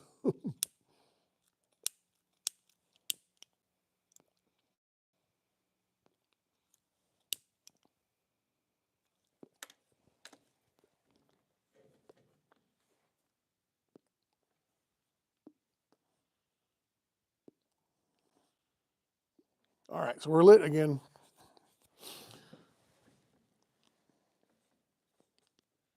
Oh, the other thing is I got my hats in too with my little, it's backwards. It's JJG like a gasser. Like a gasser class. It's backwards because of the way the phone, so I can read it. But it goes JJG is what it is. And the shirts have been ordered. I got to get with the Shopify and get it done. I got another email today on it, and I've been working on this. And so,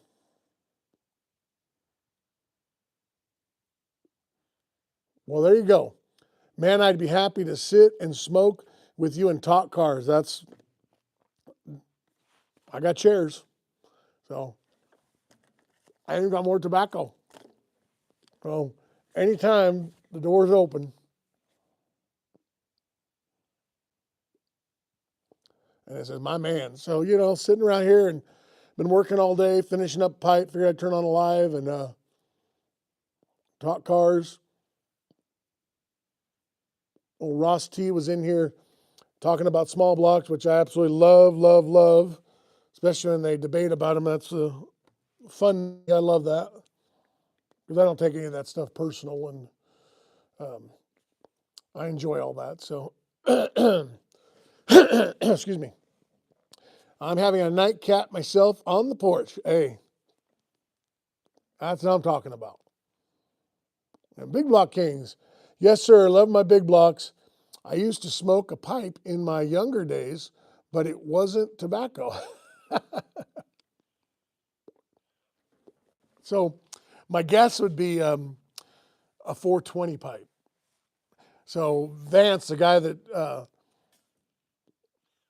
actually hooked me up with tobacco, he mentioned as he was talking, he goes, kind of got into pipe smoking, blah, blah, blah, tobacco, and he goes, and he just says real calmly, he says, hey, I'm kind of a 420 guy. Made me laugh because he didn't say anything else. He says, I'm kind of a 420 guy.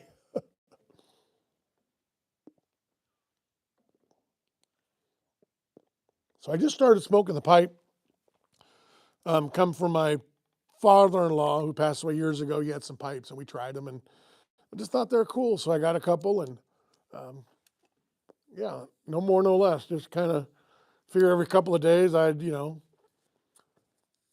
come and in fact, the other day I sat right here in the shop and had a pipe and sat here for an hour and kind of flipped on a video and just kind of relaxed and looked over the scenery and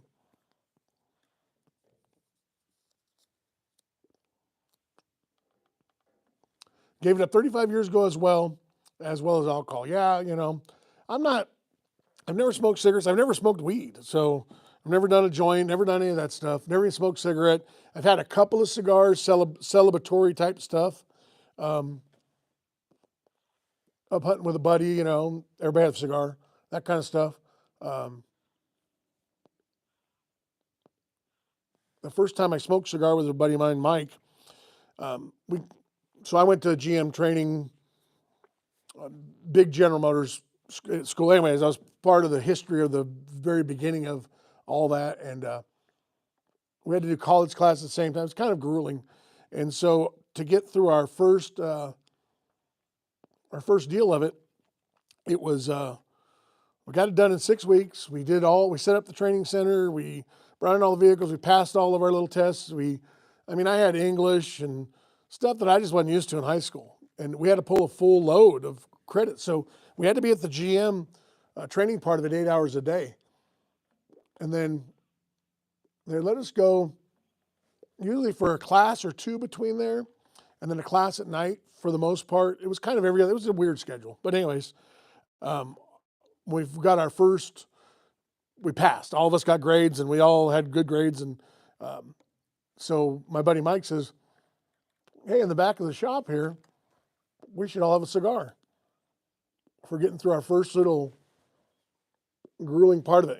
We're a bunch of hot rod kids that barely passed school. And we were able to take an entrance exam and get into it. We were kind of handpicked. And there was 13 of us that went to this thing, and it was kind of a big deal. And especially for a kid that was working at Chevron, in high school. And so it kind of meant something to us. So we had a cigar. And that was my first cigar I ever smoked. And I was like, oh. And then so every time we passed something, we'd go out in the back there. And that was back when people didn't really, they're smoking everywhere. So we went and bought the cigars, and we went out back outside, and we sat in all the GM cars and leaned up against the thing and congratulated each other and said, hey, another successful pass, and we'd smoke a cigar. And so that was kind of my only real, really smoking in it. So, and then until we got my father-in-law's pipes, and then I bought these, and kind of that's where we're at with it. So,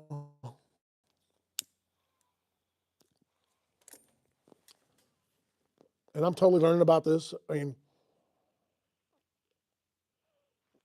I have no idea what I'm doing. Been at it a couple weeks. I've probably smoked it 10 times in 2 weeks. So maybe not even that, maybe less than that. So I don't have any clue what I'm doing, but it's relaxing. I enjoy doing it. So it's kind of fun to do. Sit out here in the shop for an evening, kind of as a little nightcap, and have a cigar, a pipe of tobacco. And this one is black cherry.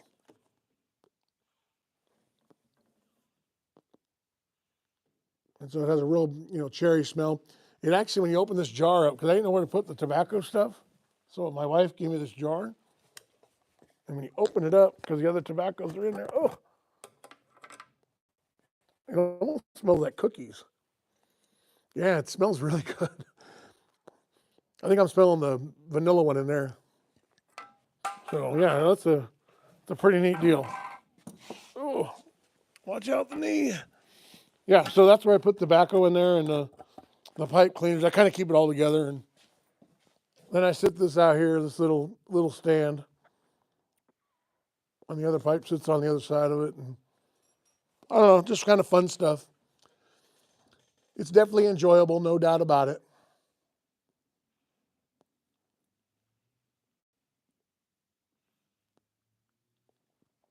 I never really been much into alcohol. I have a drink occasionally, and a margarita or whatever, a beer, that kind of stuff. But um, I go out with my buddies, and I can easily get a Coke or a water, and not think much of it. It's never been my thing with the alcohol. I know a lot of people have problems with it,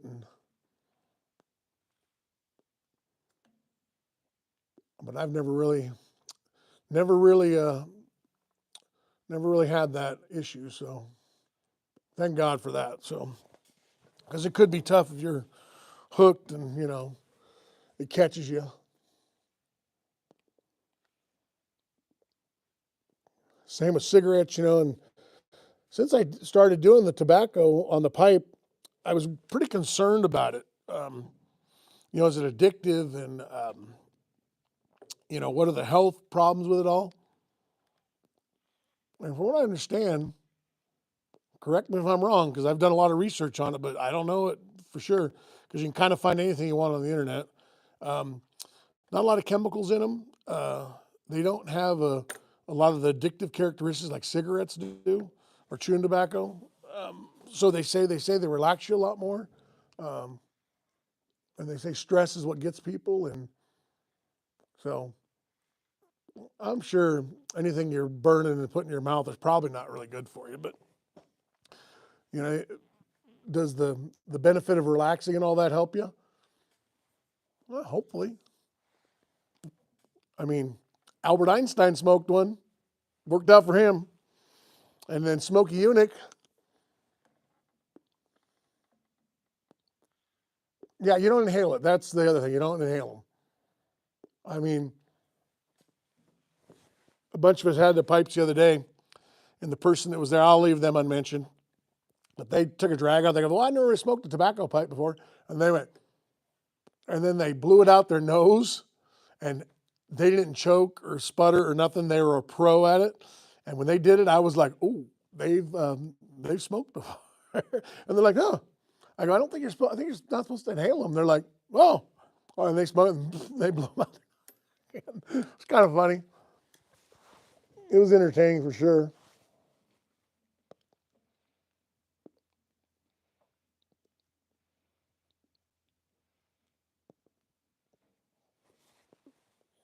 I just hope the relaxation part of it takes over any of the downturns of tobacco. And I understand tobacco's got a really bad name because of the cigarette industry and the chewing tobacco, and so um, they demonize it. And I think there's a lot of things that causes problems out there. And I don't know. I mean, I'm not an expert in it, so if I really knew, I'd tell you I know that, but I really don't. I do not. And anymore, I don't know that half the stuff I even read or see, I believe. So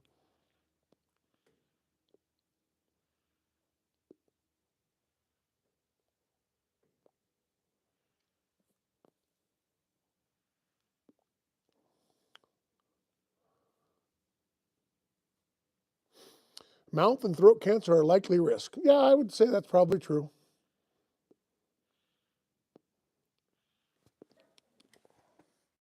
Yeah. And I think if you smoked it every day, if you smoked it a couple times a day, I think that would increase the number of it. A couple times a week, I think I could take the risk. And I think if you were young, 20s, and smoked them constantly, it'd probably be a real problem.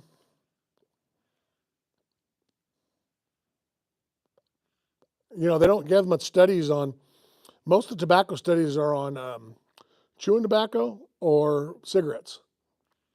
That's one thing I did run into in my little research. As Rob knows, I'm pretty good, and he is probably even better at investigating things. And so when we start looking at stuff like that, you dig pretty deep, and they don't they don't really they don't speak to the pipes very much, which I was kind of surprised. There's a lot of guys on the internet and on YouTube that are saying that they don't really have the issues with the pipe tobacco, especially with not, like you said, daily use. I think daily use would be a problem. That's just my thought. I think anything, it's in moderation. It always comes down to it. It's like people that drink a glass of wine with dinner, one glass every day, probably not a problem. They drink 4, or a bottle, probably going to be a problem.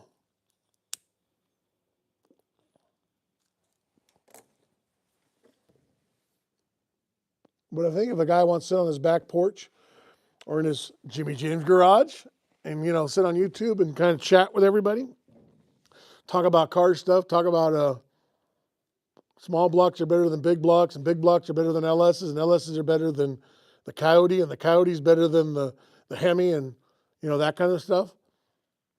I think it's probably fine. If I get to the point where, I'm doing it every day, then it might be a problem. And I hopefully don't have to cross that bridge, because that's not my plan.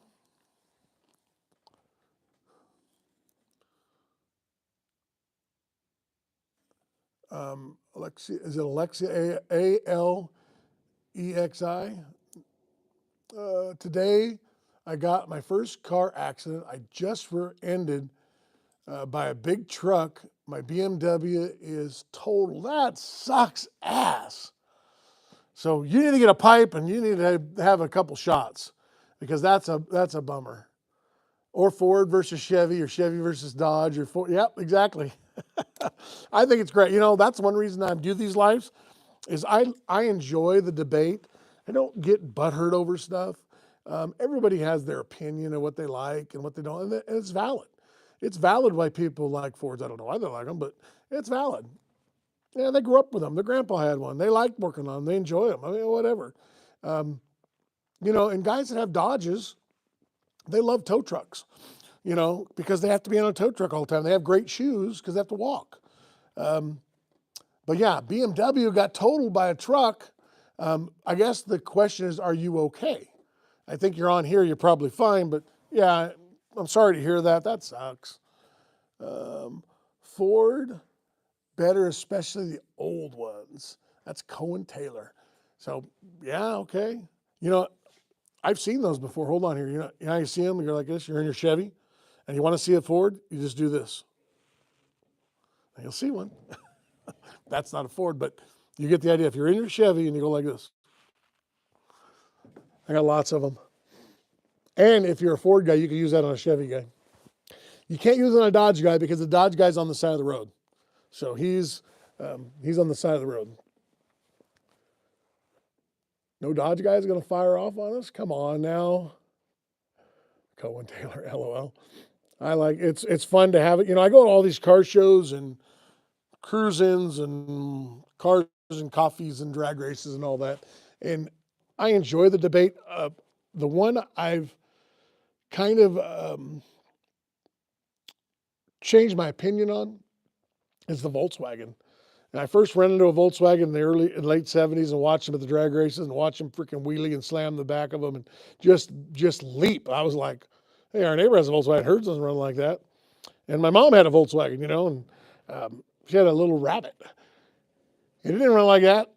And then as I got into hot rods, I bought a 71 Nova. I put big stripes on it, 327, 4-speed, and all that stuff. And a lot of my buddies had mini trucks, and they had Volkswagens, and a lot of them had Volkswagens. be honest with you, a lot of my good friends had Volkswagens, and I would tease the crap out of them about their Volkswagen. I mean, uh, you know all the sayings about them. Um, but over the years, I've really come to enjoy the Volkswagen. I think they're cool. They're like a little go-kart. They have cool body lines. They're all rounded. They got the engine in the back. They're air cooled. They freaking respond to power like nobody's business. They are they're just a cool little car.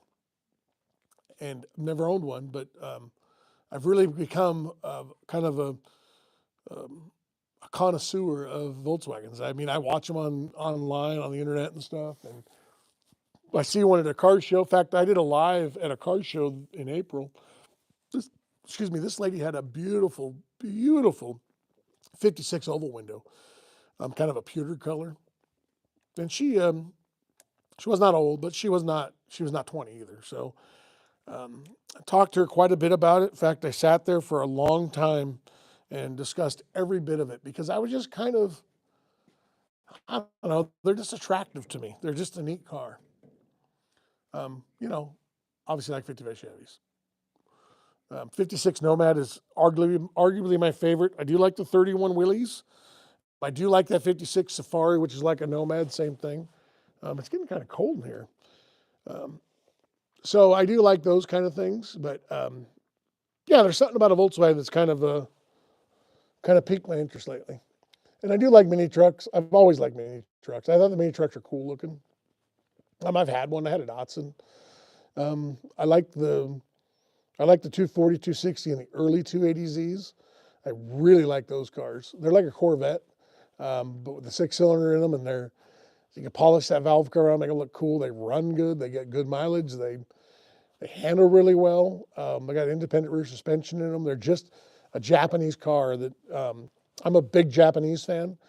Anywhere from their food, sushi, and their cars. I mean, I drive a Toyota, so uh, yeah, I'm a big Japanese guy. I like the Japanese stuff. I like their culture. I like everything about the Japanese.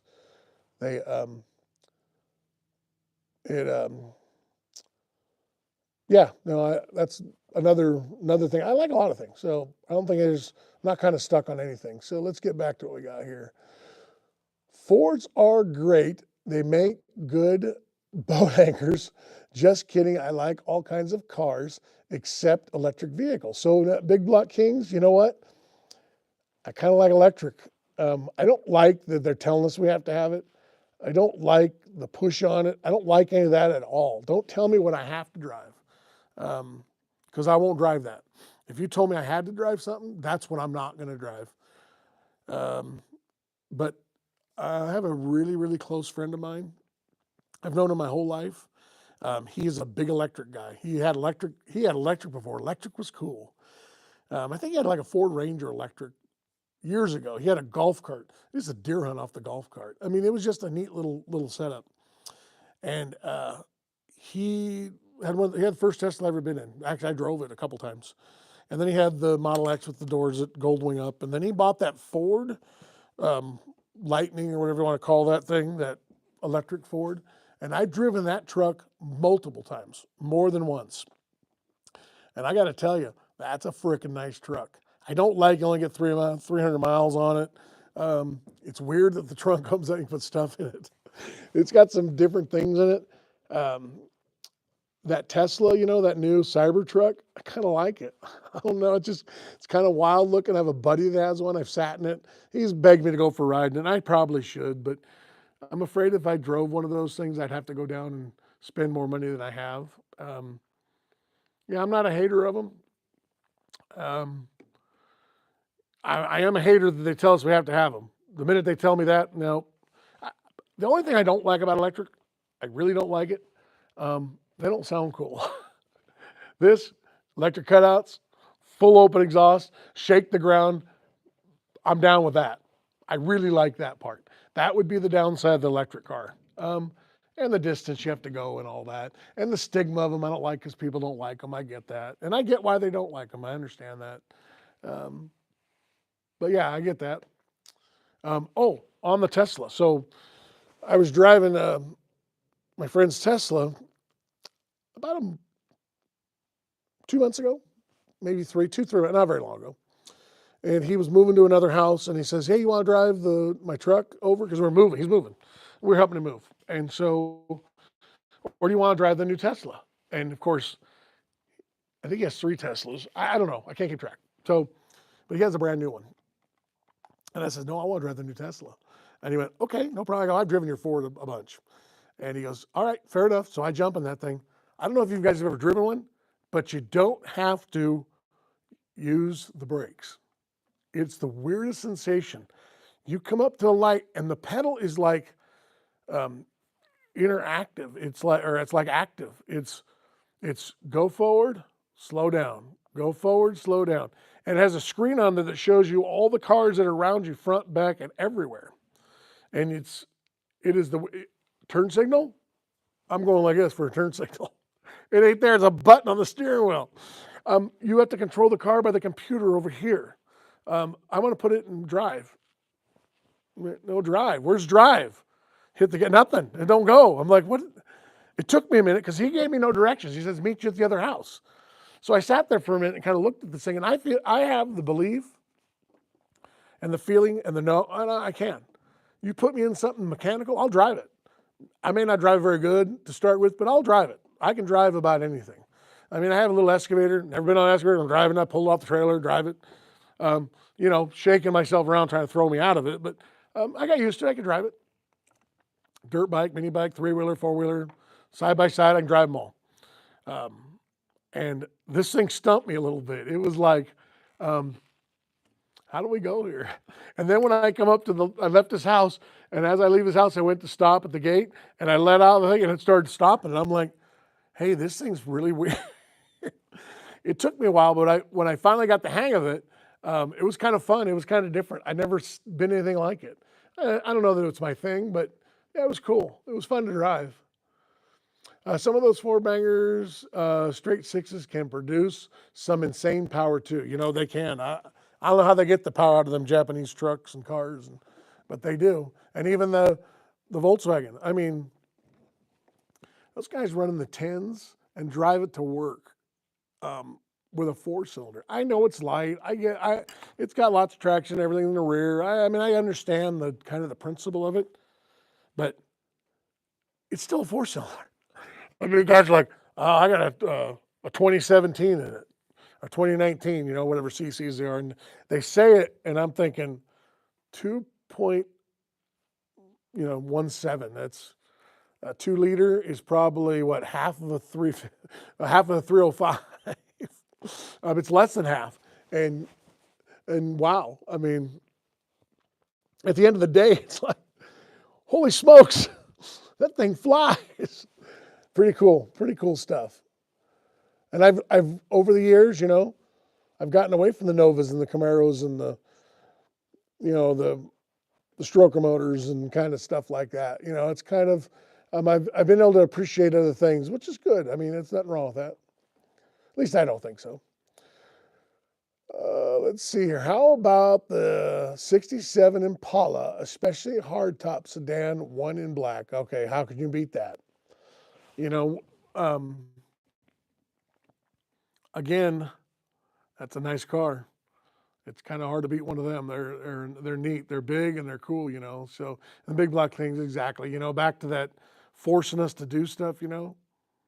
Yeah, not my jam. Don't tell me I have to buy an electric car, because I'm not gonna. I'll get on a horse before I do that. When you start telling me that.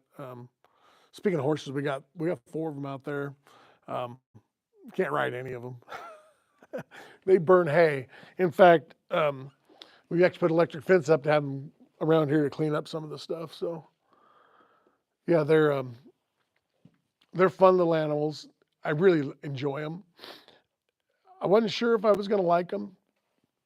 I'm a more mechanical, car. I mean, I have a side-by-side drive all around. So I'm more of that kind of a guy, more of a hot rodder. I mean, when I bought the side-by-side, I had a regular bigger one. I bought the small Maverick Trail with 1,000 cc's, and I could have bought the 800. I'm like, no, I want to do 85 miles an hour on a 50-inch machine.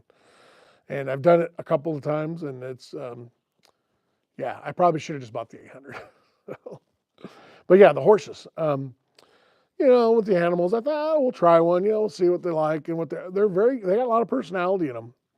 Ours are minis, so they're not real big. They're 400 or 500 pounds at the most. And, they see you coming. They enjoy seeing you. They're a little squirrely, but not enough squirrely where you don't trust them. They're just a little bit like, maybe someday they just don't want to come near you for a minute or two. And then all of a sudden they're up on you, rubbing on you. So it's just, they're a lot of fun. I've really enjoyed out of all of our animals, I enjoyed the horses. I'm here to tell you, I'm not a cow person. I love ribeyes and I love steaks, but I got 3 of them out there and they're going to be going away. They're kind of a pain in the butt. Um, they do have personality. I didn't realize that cows had personality until I had a few of them, and they do. But they're 1,500 pounds of who knows what they're going to do. They Yeah, they're a different animal. Um, Steers are a different animal. Cows in general, or bulls, or whatever you want to, whatever you have. Um, they are they're different. They're different. I know a couple of my friends say they like their cows. They like them more than people. One of my really close friends always says, and he says it all the times, I like cows more than people, and he means it. He really does. Sometimes I'm sitting with him, talking to him. I'm thinking, yeah, he don't like me. He'd rather be with his cows, and I get it. I get it. They don't say stupid things. They don't do stupid stuff. Well, they do lots of stupid stuff, but um, more of a nature. They're enjoyable. I do understand it. Totally understand it. But I would lean more towards the horses myself. So on the way to the coast last week, we stopped to get gas and some snacks, and a guy let me check out his Tesla truck. He pushed a button on the screen and lifted about 8 inches. Had huge tires on. I know they they are. Golly, they have a lot of stuff in them trucks. My really good friend I went to high school with, in fact, I've known him since I was 15 years old. He has one. Well, he has a regular Tesla too, but he bought the truck. He also has a freaking badass Z28. So, and he has all sorts of cool cars. He's got cars. He's got good ones. But he does have the Tesla, and I don't think he's real happy with the looks of it. But he loves the truck. He's told me many times, probably the best vehicles he ever drove. He goes, it's kind of hard to get used to it first because it kind of drives itself. Um, but he loves it. He said it's a great truck. And I asked him, I said, hey, you have any trouble with your Tesla with all the political stuff? And he's like, no. um, I don't think he will have a problem, to be honest with you. So hopefully he's watching right now. And one of his cows is out here, one of his steers. So we have some Japanese cattle out here, what they call akaushis.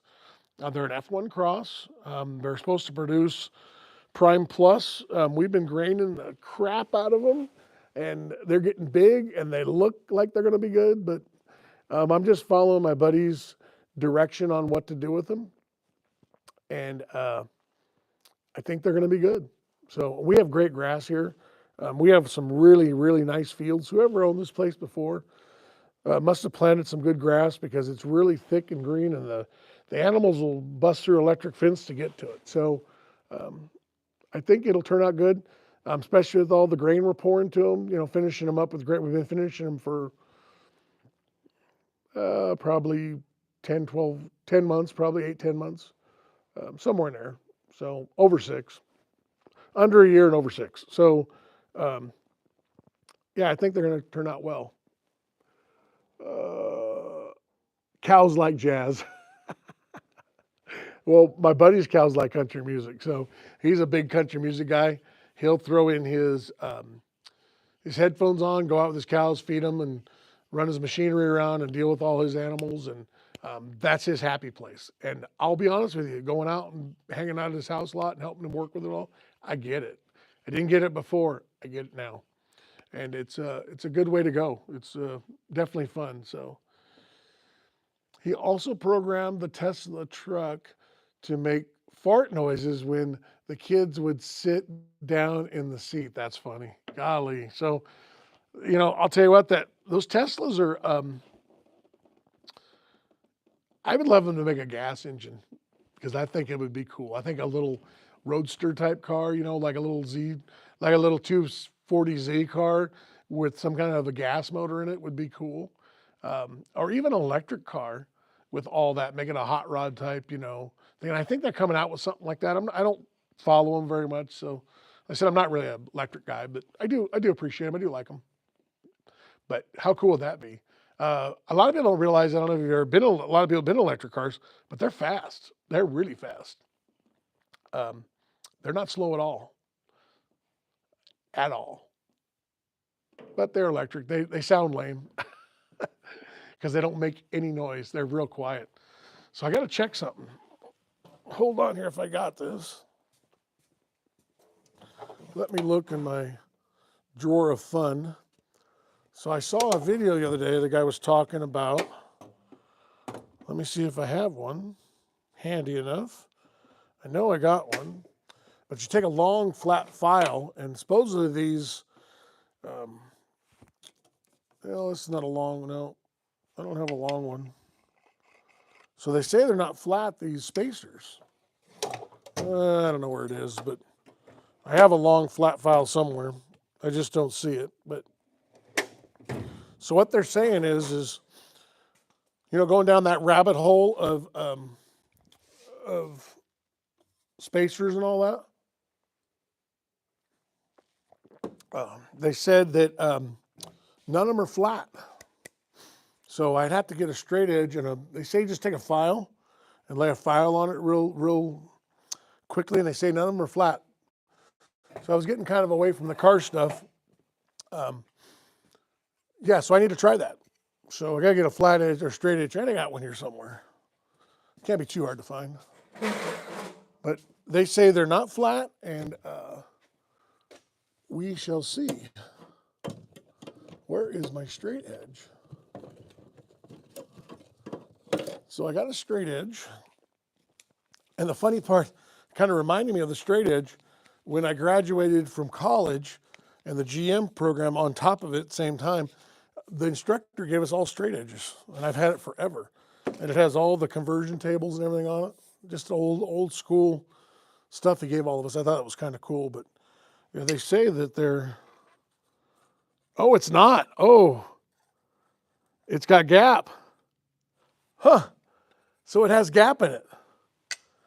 I don't know if you can see it on the, I don't know if you can see it on the camera or not, but I can see light. I can actually see through right where my finger is, there's some light.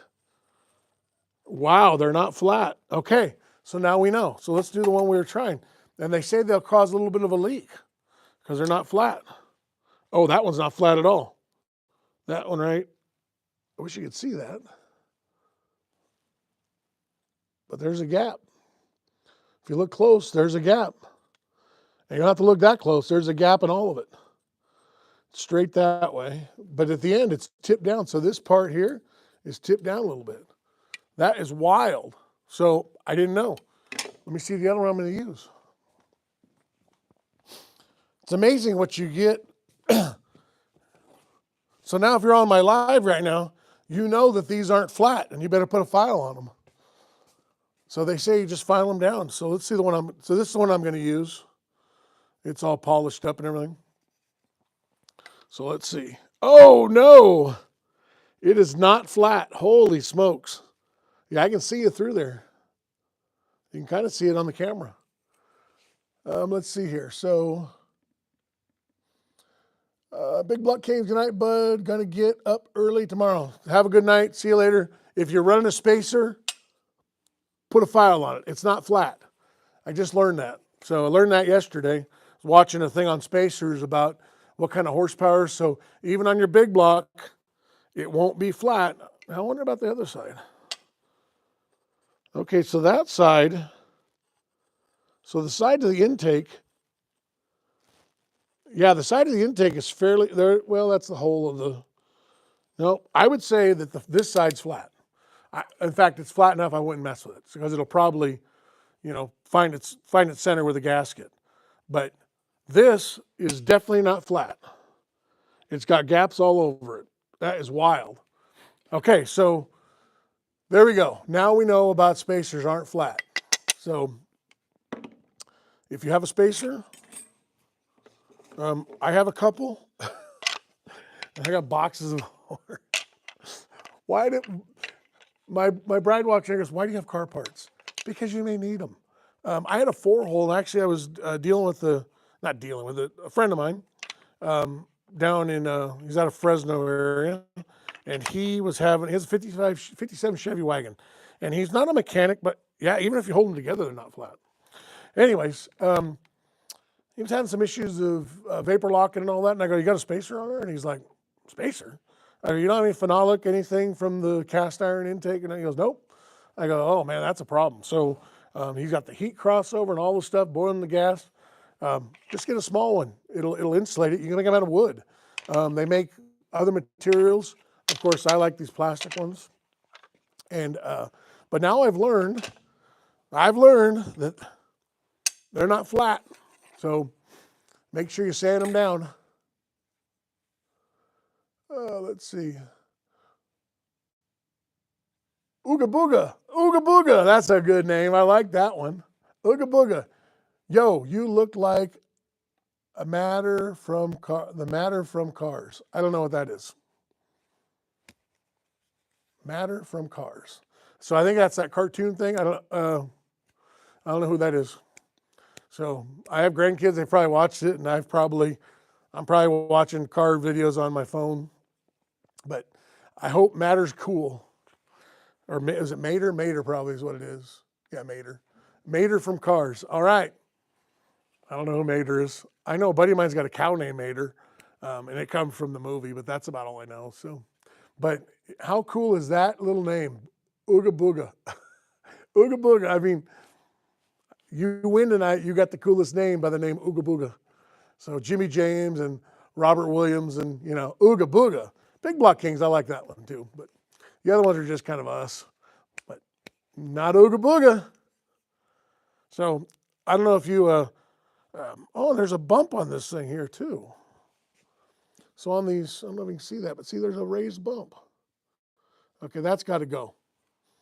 That's got to go. I'm glad I reminded myself by talking on this live, because these are the things, as you talk things out, you really decide what you want, what you like to do, or need to do. And like I said, I watched that the other day saying they weren't flat, and he is right.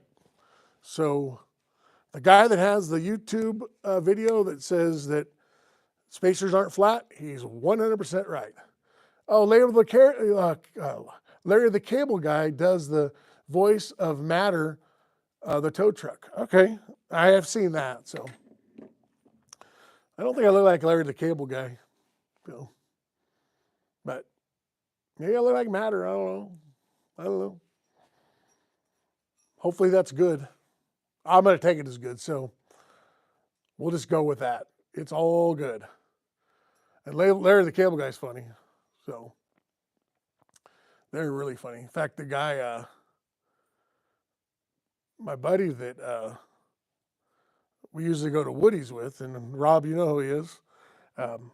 I think he looks like Larry the Cable Guy if he was to gain about 30 or 40 pounds, put a little fat on him. I think he would look like him.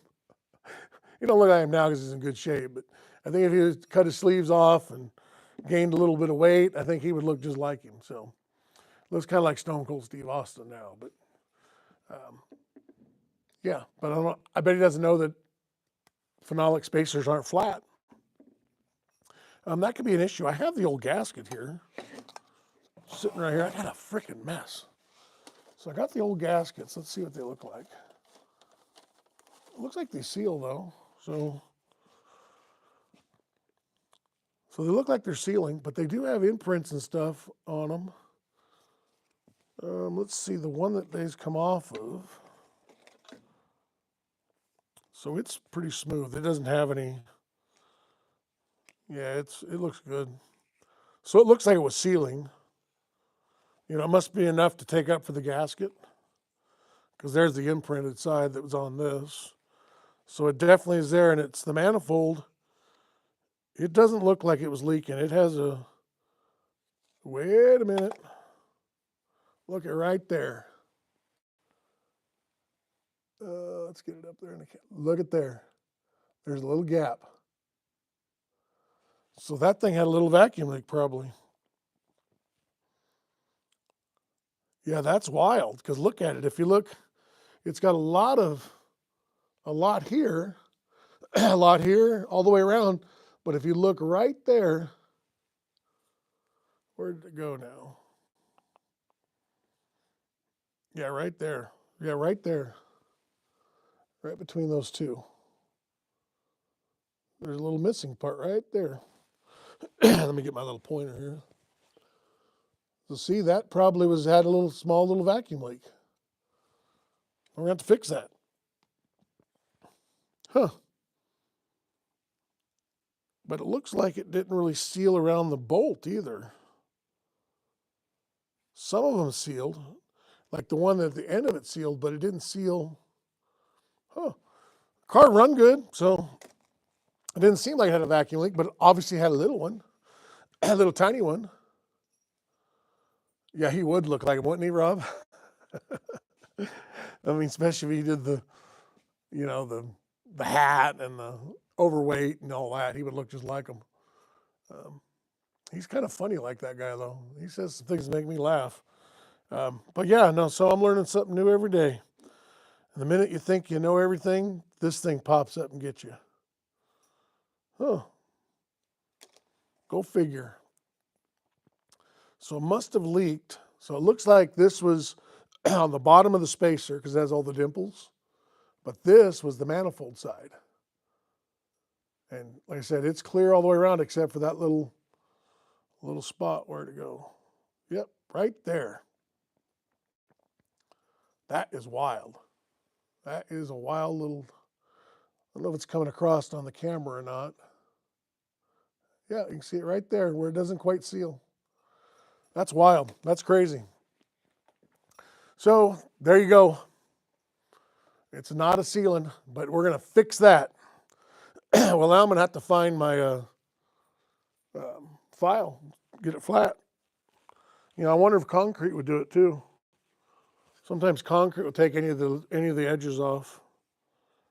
So, but it looks, I mean, it looks, if you just look at it, it looks super flat. But all right, now I've got like Tourette's of the spacer. I just keep repeating it, but I'm just kind of blown away by how not flat they are and how that one was leaking.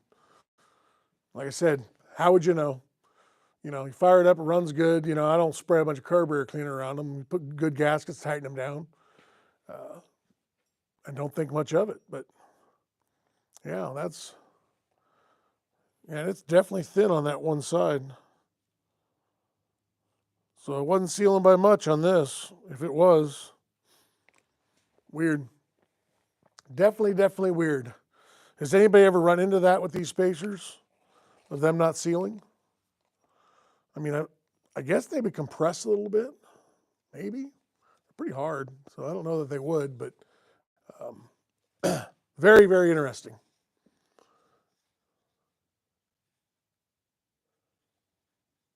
You look like my dad's friend. NIHGAR. CCF40 said that. I don't know who that is. You have to explain that one to me. I don't know if he was on Cars or not, but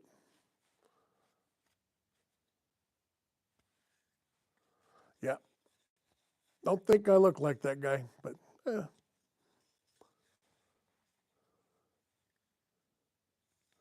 was an accent.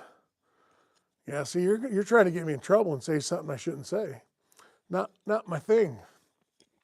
So, good try though. Good try. I try to just kind of blow it off, but then you put it on there, you know. So, yeah, I'm not gonna do that. So,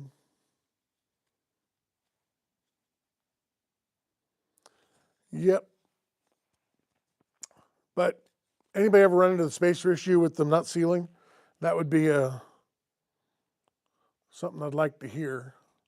If they've ever run into that, because again, that's something new. Yeah, and this little straight edge, I've used it for everything over the years, and it's got a great little measuring thing on it. These things work good.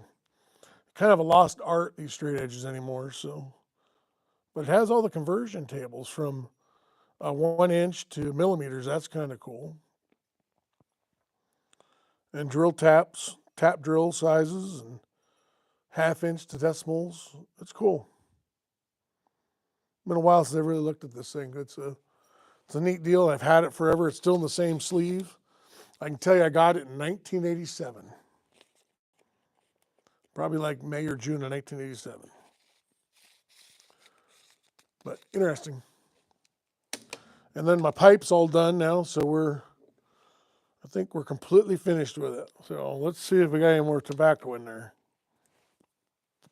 Let's see here. Could I get some advice? Let me look at this one here a little closer. Could I get some advice? I'm 18, bought myself a 97 Miata. I'm seeing this thing where when I slow down, the vehicle, the driver's side rear wheel, or maybe the shock suspension is shaking. So it could be, the first thing I would check is wheel balance. That's almost, you just got to work your way to the simplest to the worst. So my guess would be it would be a tire balance thing. That's easiest to check, and then go from there. You know, those things have. I had a Miata one time. It's I'm trying to think how the suspension was in those things. I don't know if they're an independent or if they're a full axle on them or not. I don't remember. But because it could have well, like Eric said, it could be a rotor. It could be a lot of things. It could be a brake shake, and it could be a ton of things. I would start at the tire and work my way in. If they have I thought they had an independent rear on them, like the Z cars or the Jags or the Corvettes, and that could be like an inner shaft on them or something, making the wiggle. Driver's side wheel, or maybe a shocks or suspension shaking. So when you slow down, so it could be brake, because you're using brake and it's chatter a little bit. Definitely be a bad rotor. If they get hot, they'll warp on you. You feel it in the pedal. There's a lot of different things you could go with the Mopar 300. See, we got a Dodge guy finally. That ain't tobacco, pops. Oh, it's tobacco. It's tobacco. It's tobacco. It's tobacco. So, first thing to check is the rear driver's side wheel and everything surrounding it. It'll probably be pretty obvious once you see it. Eric, 1,000,000%. That's probably great advice. It could be loose. I mean, as simple as the nuts, the wheel lugs coming off it. That's 100% could be it. So, yeah, I just think start outside in. Thanks for the info, everyone. Was struggling to find something that sounded like my problem in forums. Yeah, so you're not going to get a lot of it. Forums are kind of like Google. You're going to find every answer you don't want. If it's right at the beginning of it, if you're slowing down, if you're just letting off the gas, it could be a drive line. It could be a U-joint. If you're giving it a little brake and you feel it in the pedal, that's most likely a rotor that's out of round, and it'll pulsate and it'll shake the car a little bit. It could be as simple as lug nuts coming off. It could be a wheel weight fell off. Start it like Eric said. Start at the outside, work your way in, and it'll be pretty obvious. He's probably right about that. So, is 200 subscribers a lot? I guess if you have 1 subscriber, 200 is a lot. If you have 1,000,000 subscribers, it's not. So, I have quite a bit more than that, but let's see. Mopar 300. I have a 1998 Ram 1500 Magnum, single cab. It's my baby, but I blew the clutch out of it. So is that the V10 truck on that? Because I know a guy that had a V10 Dodge, or the Magnum, or Ram, or what do I call it. I call them Dodges. I'm just old school guy. anything that's Chrysler or Plymouth or Mopar, I call it a Dodge.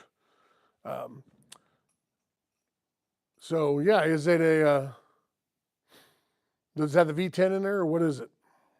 Because those are freaking cool. I knew a guy that had one. It was a cool truck. In fact, I got in a race with him. I was down visiting other business stuff. I was down there dealing with him. And he told me about his V10 truck, and I had that SS Camaro that had a bunch of stuff done to it. And he says, "Oh, my truck will smoke that Camaro." And I go, "Nah, I won't do that." And he went, "Yeah, it will." And I was thinking this was going to be a paddling. I thought it was going to be over before it started. And so and he had a little single cab, had it on the ground with the V10 in it. And we lined up on the freeway at like midnight, and we took off, and I had him by a fender. And it was like, oh my gosh. And we raced for it. He was like, I think I can get you. We did it again. It was friendly, I wasn't bashing or anything like that. I just thought it was a joke. I thought, "A truck, really?" And man, I was impressed with that truck. That truck was fast as all get out. And if I wouldn't have worked my Camaro a little bit, that thing would have walked away. He was right. He didn't know. He didn't know what I had done to the car. But of course, I didn't know those stock V10 single cab Dodge trucks with the Viper motor in them were freaking rocket ships, because they were or are. The 1500 5.9 Magnum single cab.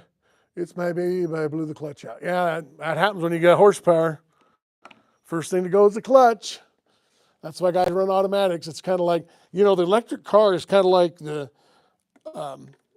automatic in the hot rod world. If you got a 4-speed, you got an automatic. Now that I've gotten older, I have automatics. I've grown on me a lot, especially with converters and all that stuff. But when I was a kid, if it didn't have a freaking third pedal in it, I was like, how lame is that? Kind of like the old electric now. It's same kind of a debate. But yeah, so to get, I think it's going to be a little bit of work to put a clutch in it. Do you think $25K for a 2013 Mercedes CLS 63 AMG is a good price? I have no idea on those. So, no, I don't know. Don't know. I can't give you an answer on that. So, it sounds like it's fairly good, but I don't know the market on those. I don't pay attention to Mercedes much.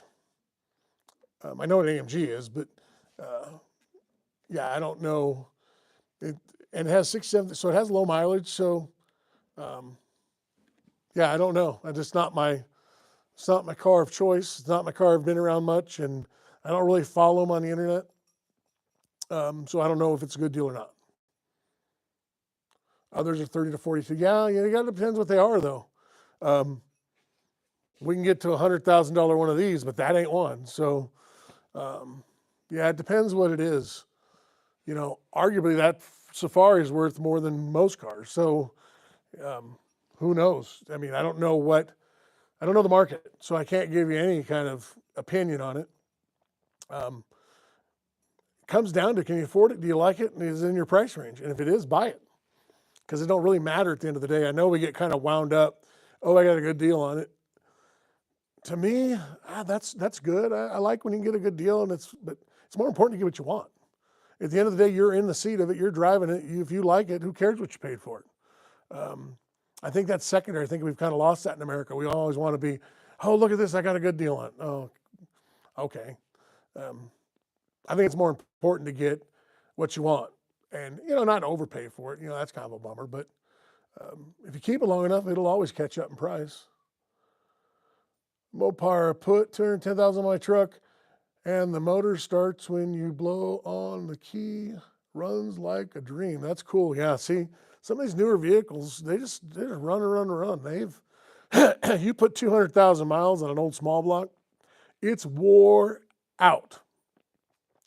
It ain't going no more. But these newer vehicles, they go a couple 100,000 miles. They have some of these LSs, you pull them apart, they got 300,000 miles on them, they still have hone marks on the cylinder. Crazy.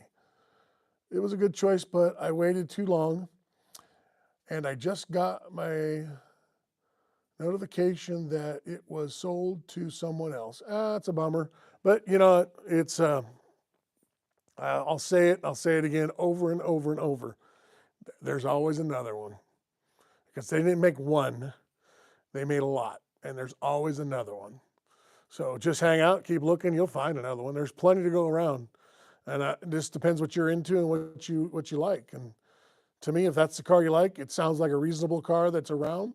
I'm sure there's plenty where that came from. So, and if it just wasn't meant to be, it wasn't meant to be. So, yeah, I wouldn't worry too much about it. I'd move on to the next one. I got car parts in my pocket. Yeah, the Chrysler is my profile picture, has 147 and runs like new. So yeah, that's cool. That's very cool. Very, very cool. Yeah, I got more parts in my pocket. So I'm gonna put that together because I gotta paint those and get them looking good. I just keep digging down here. I'm playing pocket pool with myself. I'd got go to bed and what is all this crap? Now I know. Get that there. I think I still got more. Yeah, the Chrysler, my profile picture has 147. Yeah, see, that's had 147,000 miles, still runs great. That's freaking awesome. Something about these new cars, I know they're disposable, and I know some ways they're cheaper than old cars, but golly, they sure run a long time and sure to have a lot less maintenance issues. I don't know. It's just, they got the technology down on them for sure. So, Go Fast Racing. Cheers. What's up, Go Fast Racing? We're just finishing up a pipe and looking at a car that I've been working on and finishing up here. And yeah, that's it. I'm trying to avoid the refrigerator so I can keep my girlish figure and finish up my pipe. And another day in the shop here. So what are you working on in the shop here? Another day in the shop. What is another day of the shop? What are we working on? Let me see if we got any left in this thing. I don't think so. I think it's pretty much done.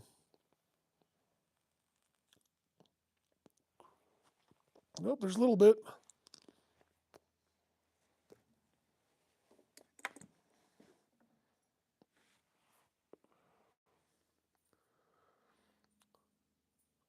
Favorite strain of marijuana, Jimmy? So I've never smoked marijuana, so I don't know. I don't have a strain. Never even smoked a joint. Never had a cigarette. Stay clever. So I don't have a favorite strain. I don't even have a strain. So I have no knowledge. So far, the black cherry tobacco that I've had for 2 weeks has been my favorite.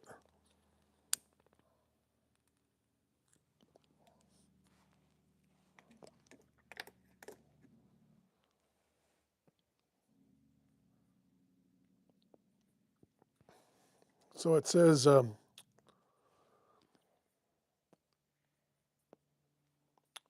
assembled some, excuse me.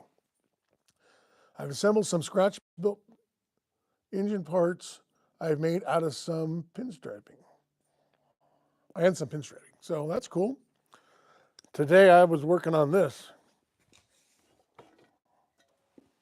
My valve cover. Well, I painted it and then I buffed the aluminum up so the Chevrolet is nice and shiny. Even though it's the same titanium silver blue paint with the aluminum, it doesn't stand out a bunch, but it does turn out nice. I like it. I got the intake manifold back on that today, and then hope to fire it in the next couple of days. I'm putting a CVF mid-mount alternator with the serpentine belt, and yeah, pretty much it. We were talking about spacers earlier. They're not flat. We got that down.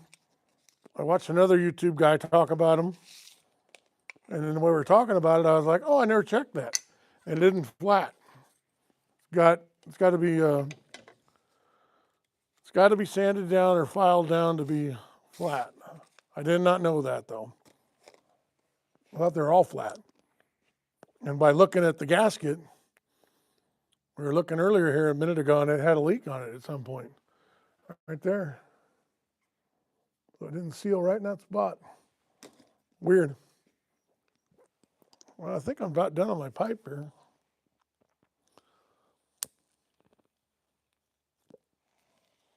Oh, still got stuff. Yes, indeed. Yeah, it's. I think we're almost done.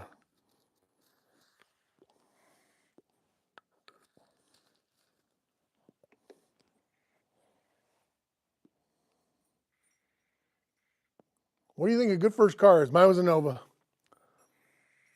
So, what a good first car is? It depends where you are and what you're doing. I like the Silverado trucks. You can get one with a 5.3 in it, and they run pretty good. Especially a short bed two-wheel drive, kind of a fun car, and they're cheap and do a lot with them.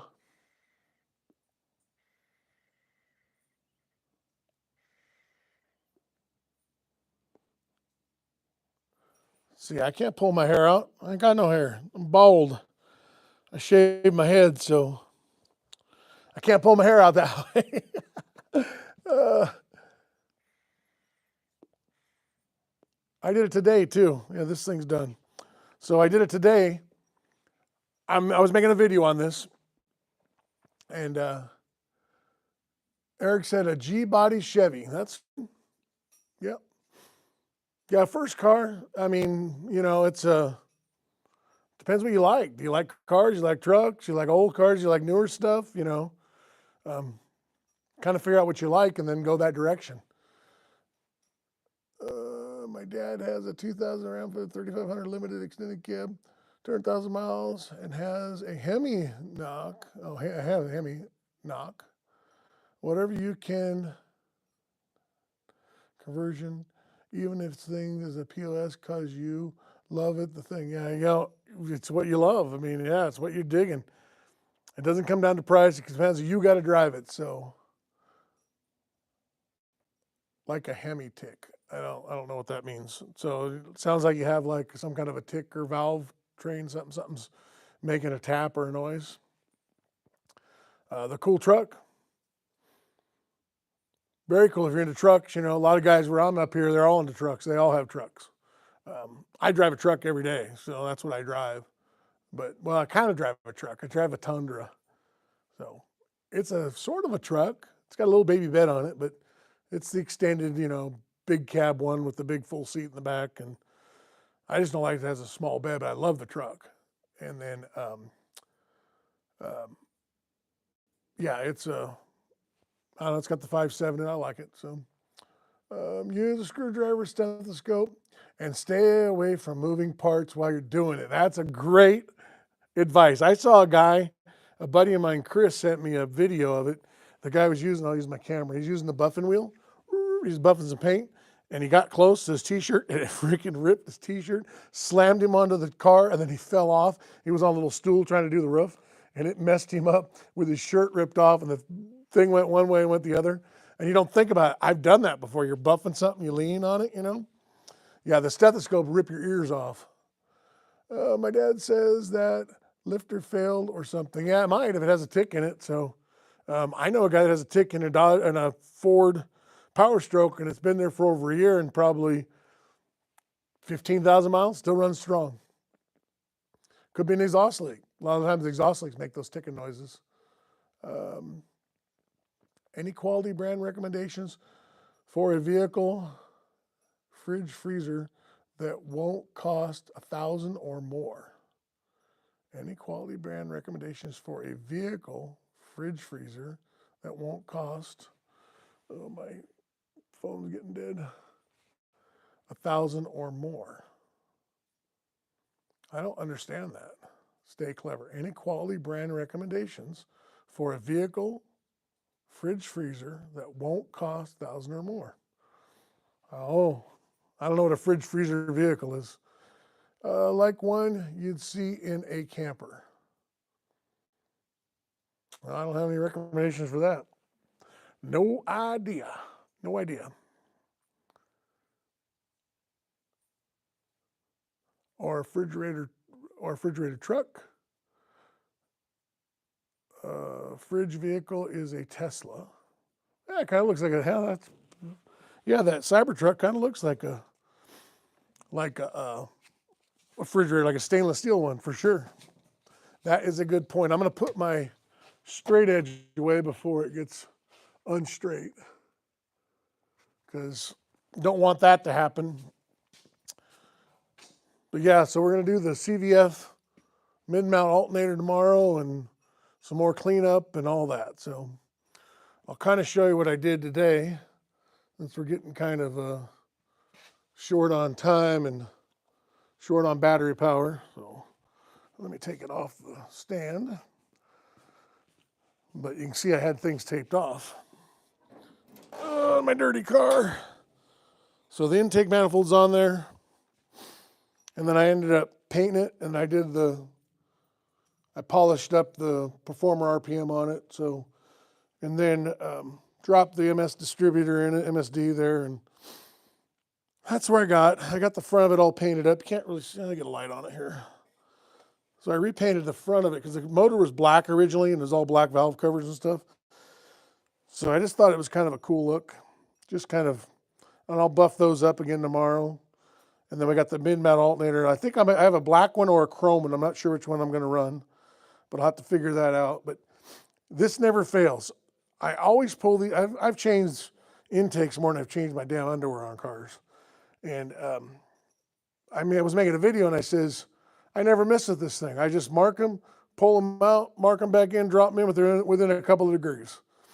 And I did that to this and I had it on camera and I could not get it to drop into the oil pump.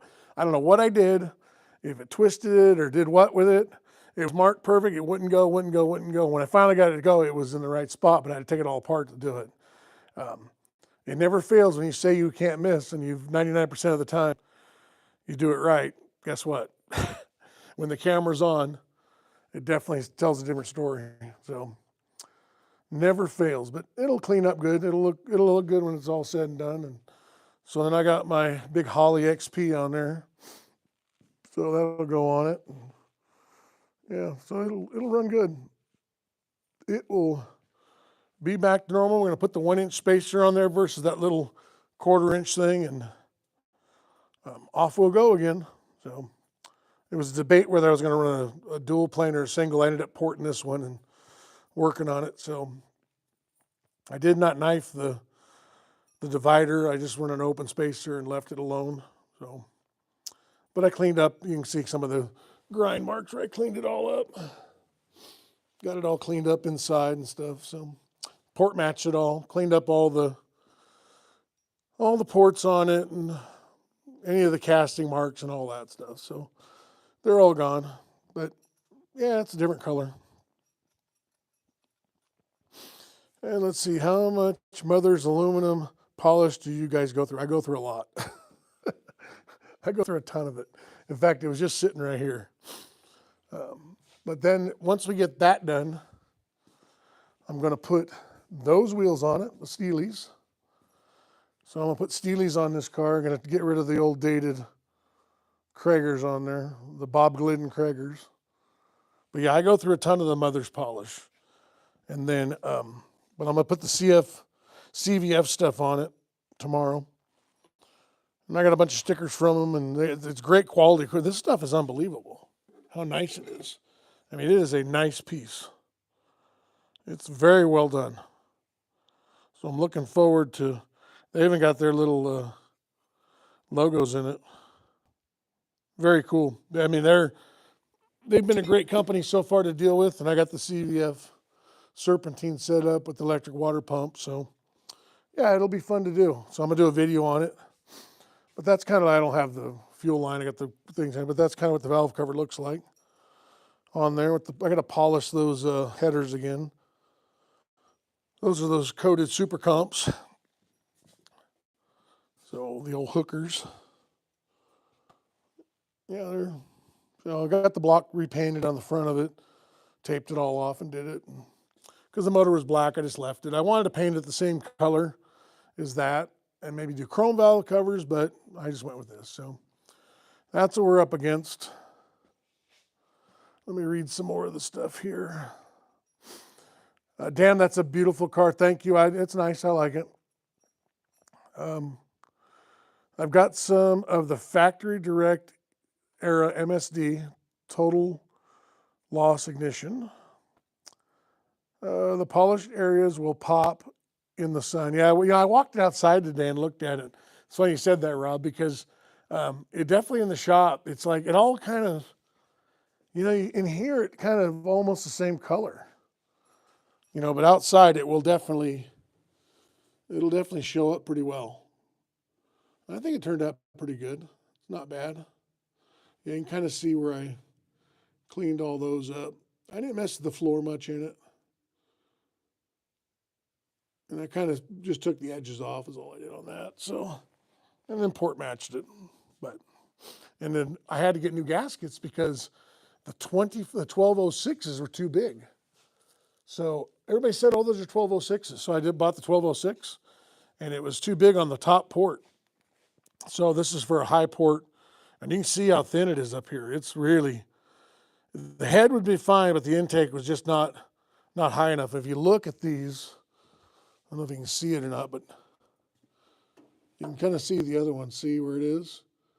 And that's the 1205. The 1206 wouldn't have sealed, I don't think. So I'm glad I went with the taller one. So yeah, they wouldn't have sealed, I don't think. So, and that one I can see a little blue and not one on this one, but so they're not quite dead on, but they bolted up and they glued them down prior and all that good stuff. So the 1206 does not work on the Performer RPM. So anybody that says the 1206 on a Performer RPM, that's not right. 1205 is the one that works. Let's see here. Go fast, totally lost runs on its own battery, no recharge system. That's cool. Try to use them with alcohol fuel when I can. Looks good. Thanks. I think it looks good. So it's getting there. This car is a done car. I mean, it's got a Mickey Thompson on it with a 411, and yeah, the inside's all done on them. So yeah, it's a good car. It's got all the chrome on the inside, and I'm not really a fan of that quicksilver shifter. It's kind of a pain in the ass, but it works. It's got the button on it. It's got the line lock and all that. So yeah, it's a fun car. Shuts good, drives good, runs good. Straight down the strip, no problem. One thing I don't like is I hate it when the MSD box is freaking upside down because of the way the wires are. And I think most people run them on the passenger side. I don't know if you can take it apart and flip it over, but that's always bugged me. Maybe I'll find another spot for it where it's upright. Maybe put it on the firewall or something after I get it all cleaned up. But I got kind of wires hanging everywhere right now. I'll get her cleaned up in the next couple of days and away it'll go. But yeah, the mother's polish on this. I used the crap out of it on that. All right, let me catch up here. So, does it have a name? Bluey. That's the name of the car, Bluey. In fact, they do a whole video on it, Bluey, call it Bluey. So, my grandkids love Bluey. We didn't really have a name. It was always the Blue 55. And so I named it. I name all my cars. So this one, I named Bluey. So I think it fits just right. Oh yeah, I need a letter name on your rear glass. So I wanted to, and I might do it at some point. I would really love to turn this car into a gasser. Put it up in the back, put a straight axle in the front of it, and then put white lettering on the side. And then down here, put, JJG for a gasser letters on it. And put Jimmy James Garage Performance or something on the door. The paint's really good on this car. But I think it would be really cool as a gasser. And it would, I don't know, maybe down the road, at, some point I might do that. For now, I'm just going to throw those steel wheels on there. And we'll see how that looks. When I go to the drag races, I'll put the Mickeys back on it. But those are a 275 in the fender well. It hasn't been cut or anything, with a 4.9-inch and Caltrax on it. Well, 1.660 foot times, the car gets it. The car runs good, especially down low. Going to go to the bigger spacer to see if we can improve the top end a little bit without killing the bottom. But the car I really want to build is my Safari. I got to get that thing. It's going to be a winter. It was supposed to be a project now, but it isn't ready to go yet. So, but it's a full chrome car. Still has the original interior in it, which is not very good, but it's not ripped. It's just dirty from sitting here. But it really has a cool. This to me is really cool. Look at the floating Indian in there, in that steering wheel. That's just. So they're neat cars, but it's fully registered and it's ready to roll. Doesn't have any rust in it. Floorboards are good. It has a little bit of surface like right in there, but it's just on the surface, just from sitting in the, this car's been sitting for about 15 years. So I had it once and I bought it back. And so then I have a 4L60 for my 52 Chevy. And I do have an LS motor over here. I have a 5.3. I have a 6.02 out in the truck. But yeah, I have a 5.3. Oh, weird. It's got that same color on the valve covers. But yeah, good running 5.3. Just needs to be cleaned up. And I don't know, I got it all wired, ready to go. It's a freaking mess. But harness is done. It just needs to be, put the loom back on it and all that. Just needs to be cleaned up. I'm not sure exactly if I'm going to run a carb on this or I'm going to run that injection. Let's see, yeah, MSD sometimes upside down or backwards, even for small two-wheel stuff where it can only go in one place. I know, it's weird how it does that. I wish you could take it apart and flip it over. It'd be a lot better if you could take that MSD and flip it over. I'd really like to, just would look better. I'm still looking for a true high boy gasser, but not the fake stance stuff. Doesn't have to be a Studebaker, but whatever the body, if it runs good, I'm still looking good. Yeah, I would love to have a 41 Willys, but that's not in the price range. Yeah, you know, those street freaks is what they call those. I'm not really into the street freaks, and that's why I haven't made this thing a gassers, because it freaking runs so good and it drives so well. You know, it really goes down the road real straight and down the drag strip real straight. It's not spooky or scary or nothing like that. So that's one thing that keeps me from doing it. I just don't like the wheels too much. It's funny, those tires look kind of small in the video camera. They're big in person. You know, they're a 275/60 in there. But yeah, I think those steel wheels right there are going to look really good on it. I'm looking forward to getting those on there. I'm going to put a street tire on it. I think I'm going to do the Avengers on there with the white letters, just to have that look. Yeah, I don't want to hunt for a survivor out in New Jersey. Find one closer to Southern California shouldn't be hard. Yeah, you know, there are a lot of things in Southern California. That is for sure. So my wagon is that I sold to fund all these projects is it's in Southern California. It's on a car lot. The guy bought it and put it on a car lot. So compared to the other stuff I found, anyways, yep, yeah, no, I get it. I get it. Yeah,